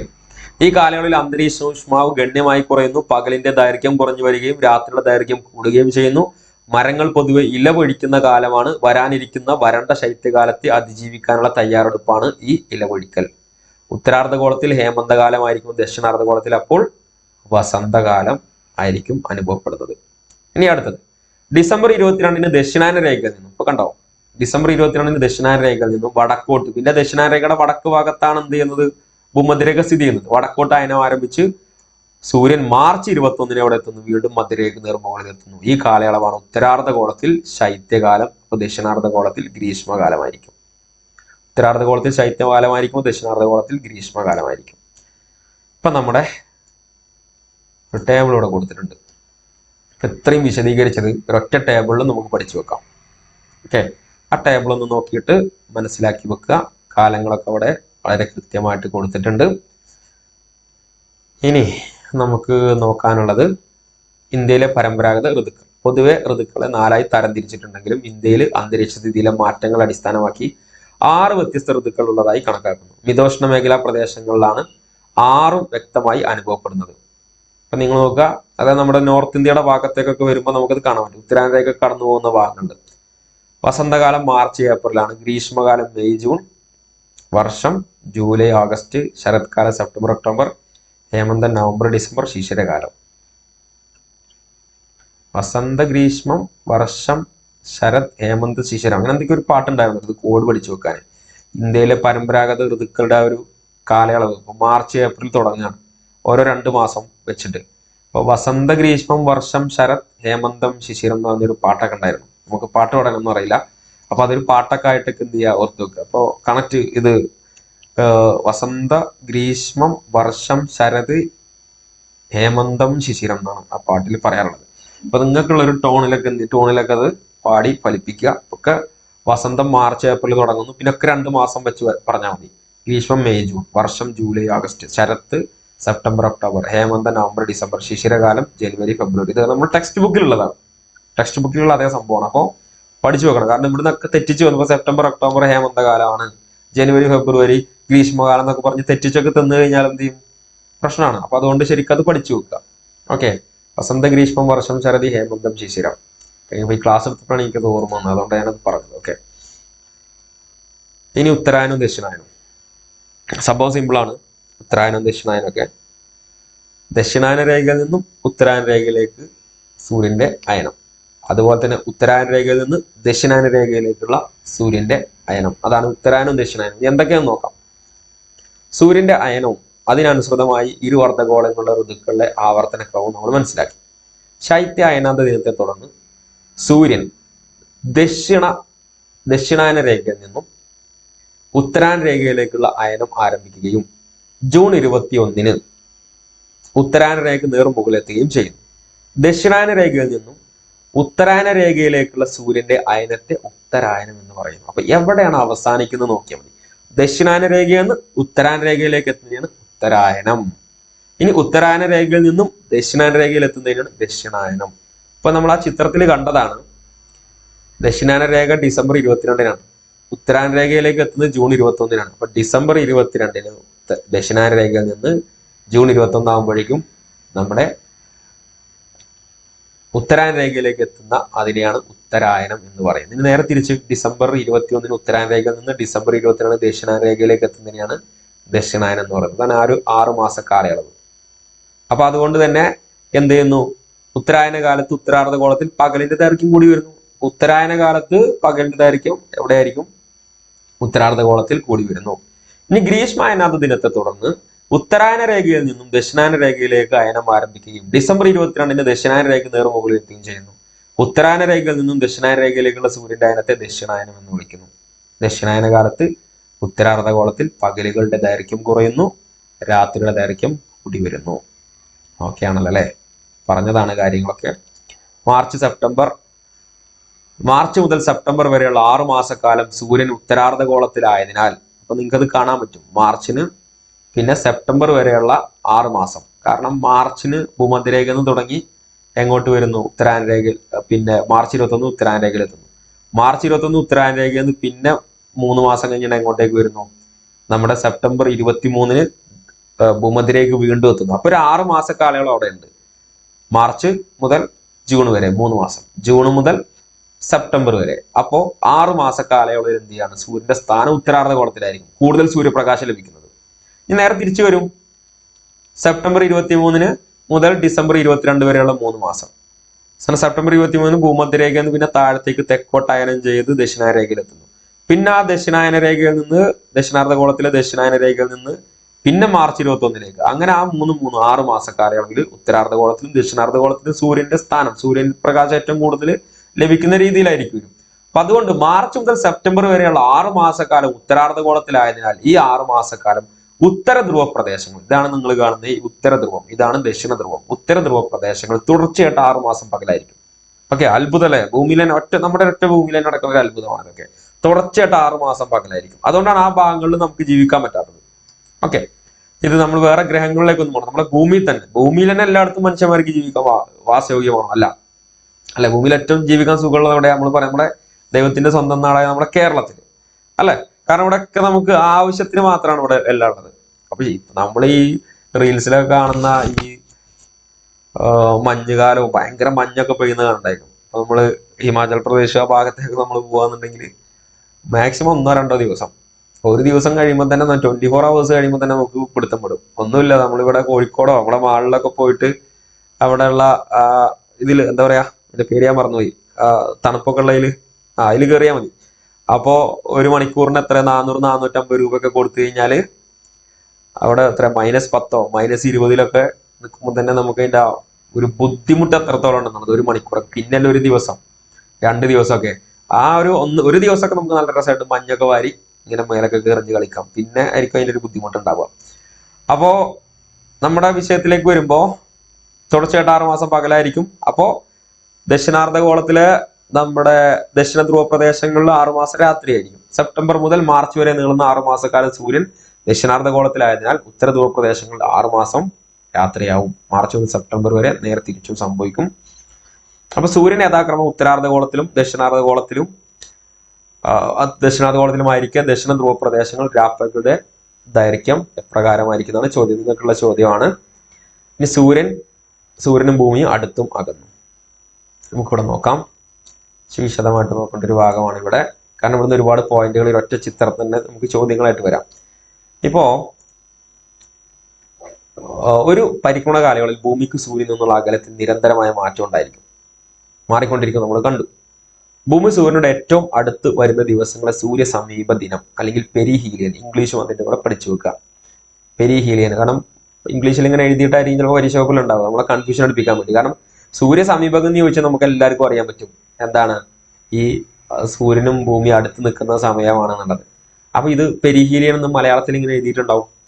അപ്പോൾ ആ കൺഫ്യൂഷൻ ആയല്ലോ, ഇത് അപ്പീലിയൻ ആണോ അടുത്ത് നിൽക്കുന്നതിനാണ് ഈ പെരിഹീലിയൻ എന്ന് പറയാം, അത് അടുത്ത് നിൽക്കുന്നതിനാണോ എന്നുള്ളതൊക്കെ വരും അല്ലെ. പെരിഹീലിയൻ സൂര്യ സമീപകമാണ് പെരിഹീലിയൻ. ഓക്കെ, അതെന്താണ്? ജനുവരി 3-ാം തീയതി ആയിരിക്കും സൂര്യനും ഭൂമിയും അടുത്ത് നിൽക്കുന്നത്. ഏകദേശം 147 ദശലക്ഷം കിലോമീറ്റർ. ഇതൊക്കെ പ്രധാനപ്പെട്ട പോയിന്റുകളാണ്, സ്റ്റേറ്റ്മെന്റിൽ വരാം. കണ്ടോ, ചിത്രത്തിലൂടെ കാണാം. ജൂലൈ 3 ആണ് എന്ത് അനുഭവപ്പെടുന്നത്? ജനുവരി 3-ാം തീയതി, ജൂലൈ ആരുടെ, ജനുവരി 3-ാം തീയതിയാണ് പെരിഹീലിയൻ. 147 ദശലക്ഷം കിലോമീറ്റർ കാണാൻ പറ്റും. ഓക്കെ, ഇനി ഏറ്റവും അകന്നത് ദിവസം സൂര്യവിദൂര ദിനം, സൂര്യോച്ചം, അപ്പ് ഹീലിയൻ, അകന്ന്, അപ്പ്, ആ അപ്പ് ഹീലിയന്റെ അകന്ന് എന്നുള്ളത് വെച്ചിട്ടൊക്കെ അപ്പൊ നമ്മള് കൺഫ്യൂഷൻ വരുമ്പോൾ അടുത്ത് എന്നുള്ളതും അവിടെ കൺഫ്യൂഷൻ വരാൻ സാധ്യത ഉണ്ട്. അപ്പൊ അത് ശരിക്കും അത് എന്തെങ്കിലുമൊക്കെ കോഡ് വെച്ചൊക്കെ പഠിച്ചു വെക്കുക. അകന്ന് നിൽക്കുന്ന അപ്പ് ഹീലിയൻ, സൂര്യവിദൂര ദിനം, സൂര്യോച്ചം, അത് ഏറ്റവും അകലെ നിൽക്കുന്നതാണ്. ഈ സൂര്യോച്ചം എന്നൊക്കെ കേൾക്കുമ്പോൾ നമ്മൾ വിചാരിക്കുന്നത് അടുത്ത് നിൽക്കുകയാണ്, അപ്പൊ ചൂട് കൂടുതലായി കാരണമാണ്. അല്ല, സൂര്യോച്ചം സൂര്യവിദൂര ദിനം കൂടുതൽ അകലെ നിൽക്കുന്ന സമയമാണ്. 152.1 മില്യൺ കിലോമീറ്റർ ഡിസ്റ്റൻസിലാണ് നിൽക്കുന്നത്. ഓക്കെ, അത് ജൂലൈ 4-ാം തീയതിയാണ് കേട്ടോ. ഓക്കെ ഓക്കെ അപ്പോൾ നമ്മുടെ സീസൺ വളരെ ഡീറ്റെയിൽ ആയിട്ട് നമ്മൾ ഡിസ്കസ് ചെയ്തു. അപ്പോൾ അത്യാവശ്യം എക്സാം പോയിന്റ് ഓഫ് വ്യൂയിലുള്ളതും അതിന്റെ സ്റ്റേറ്റ്മെന്റ് രീതിയിലുള്ള എല്ലാം നമ്മൾ ഉൾപ്പെടുത്തിയിട്ടുണ്ട്. അപ്പോൾ ഇനി നമ്മൾ അടുത്ത ക്ലാസ്സിൽ ടൈം എന്ന് പറയുന്ന വിഷയമായിരിക്കും. അപ്പോൾ പറഞ്ഞ പോലെ ഇതിൻ്റെയൊക്കെ നോട്ട് നമ്മൾ ഷെയർ ചെയ്യുന്നതാണ്. ഇനിയിപ്പോൾ നമ്മളിത് ഷെയർ ചെയ്യുക നമ്മുടെ latitude, longitude, season and time ഇത്രയും അടങ്ങിയ ഒരു മെറ്റീരിയൽ ആയിരിക്കും, പ്രിന്റഡ് ആയിരിക്കും ഷെയർ ചെയ്യുക. അതിലൊക്കെ ഇതുവരെ നമ്മൾ ചർച്ച ചെയ്തതിന്റെ ക്വസ്റ്റ്യൻസ് ഒക്കെ ഷെയർ ചെയ്യും. അപ്പോൾ ഇനി ഈ ക്ലാസ്സിന്റെ ക്വസ്റ്റ്യൻ നമ്മൾ ഗ്രൂപ്പിലിടും. അപ്പോൾ അത് ക്ലാസ് കേൾക്കുക, ഇതിന്റെ PPT ഷെയർ ചെയ്യും, എന്നിട്ട് അത് പഠിക്കുക. അത് കഴിഞ്ഞ് നമ്മൾ ടൈം കൂടി എടുക്കും. ടൈം കഴിഞ്ഞ് കഴിഞ്ഞാൽ പിന്നെ ലാറ്റിറ്റ്യൂഡ്, ലോഞ്ചിറ്റ്യൂഡ്, സീസൺ, ടൈം ഇതെല്ലാം അടങ്ങിയ ഒരൊറ്റ മെറ്റീരിയൽ പ്രിന്റ് എടുക്കാൻ നമ്മൾ ഗ്രൂപ്പിൽ ഷെയർ ചെയ്യുന്നതാണ്. അപ്പോൾ കോഴ്സിൽ ഇതുവരെ ജോയിൻ ചെയ്യാത്ത ആൾക്കാരുണ്ടെങ്കിൽ എന്ത് ചെയ്യുക, നമ്മുടെ ഈ നമ്പറിലേക്ക് നിങ്ങളുടെ പേരും ജില്ല അയച്ചാൽ മതി. ഓക്കെ, വളരെ ചെറിയ ഫീ ആണ് നമ്മൾ ഉൾപ്പെടുത്തിയിട്ടുള്ളത്. നിങ്ങൾക്ക് മാക്സിമം പോയിന്റുകൾ ആഡ് ചെയ്തുകൊണ്ടാണ് നമ്മൾ ചെയ്യുന്നത്. ക്ലാസ്സിലുള്ള ആളുകളൊക്കെ നമുക്ക് എല്ലാവരും നല്ല ഫീഡ്ബാക്ക് തരുന്നുണ്ട്. അത്യാവശ്യം നല്ലൊരു ബാച്ച് ക്ലാസ് പോയിക്കൊണ്ടിരിക്കുന്നുണ്ട്. ഇപ്പൊ ജോയിൻ ചെയ്ത് കഴിഞ്ഞാലും ഇതിന് മുന്നേയുള്ള ക്ലാസ്സുകളും മെറ്റീരിയലുകളും എല്ലാം നിങ്ങൾക്ക് അവൈലബിൾ ആകുന്നതാണ്. ഓക്കെ, അപ്പോൾ ഇത്രയും കാര്യങ്ങളാണ്. വീണ്ടും നമുക്ക് നമ്മുടെ സിലബസിലെ നമ്മുടെ ടോപ്പിക്കിലെ അടുത്ത ക്ലാസ്സുമായിട്ട് നമുക്ക് കാണാം. Okay, thank you.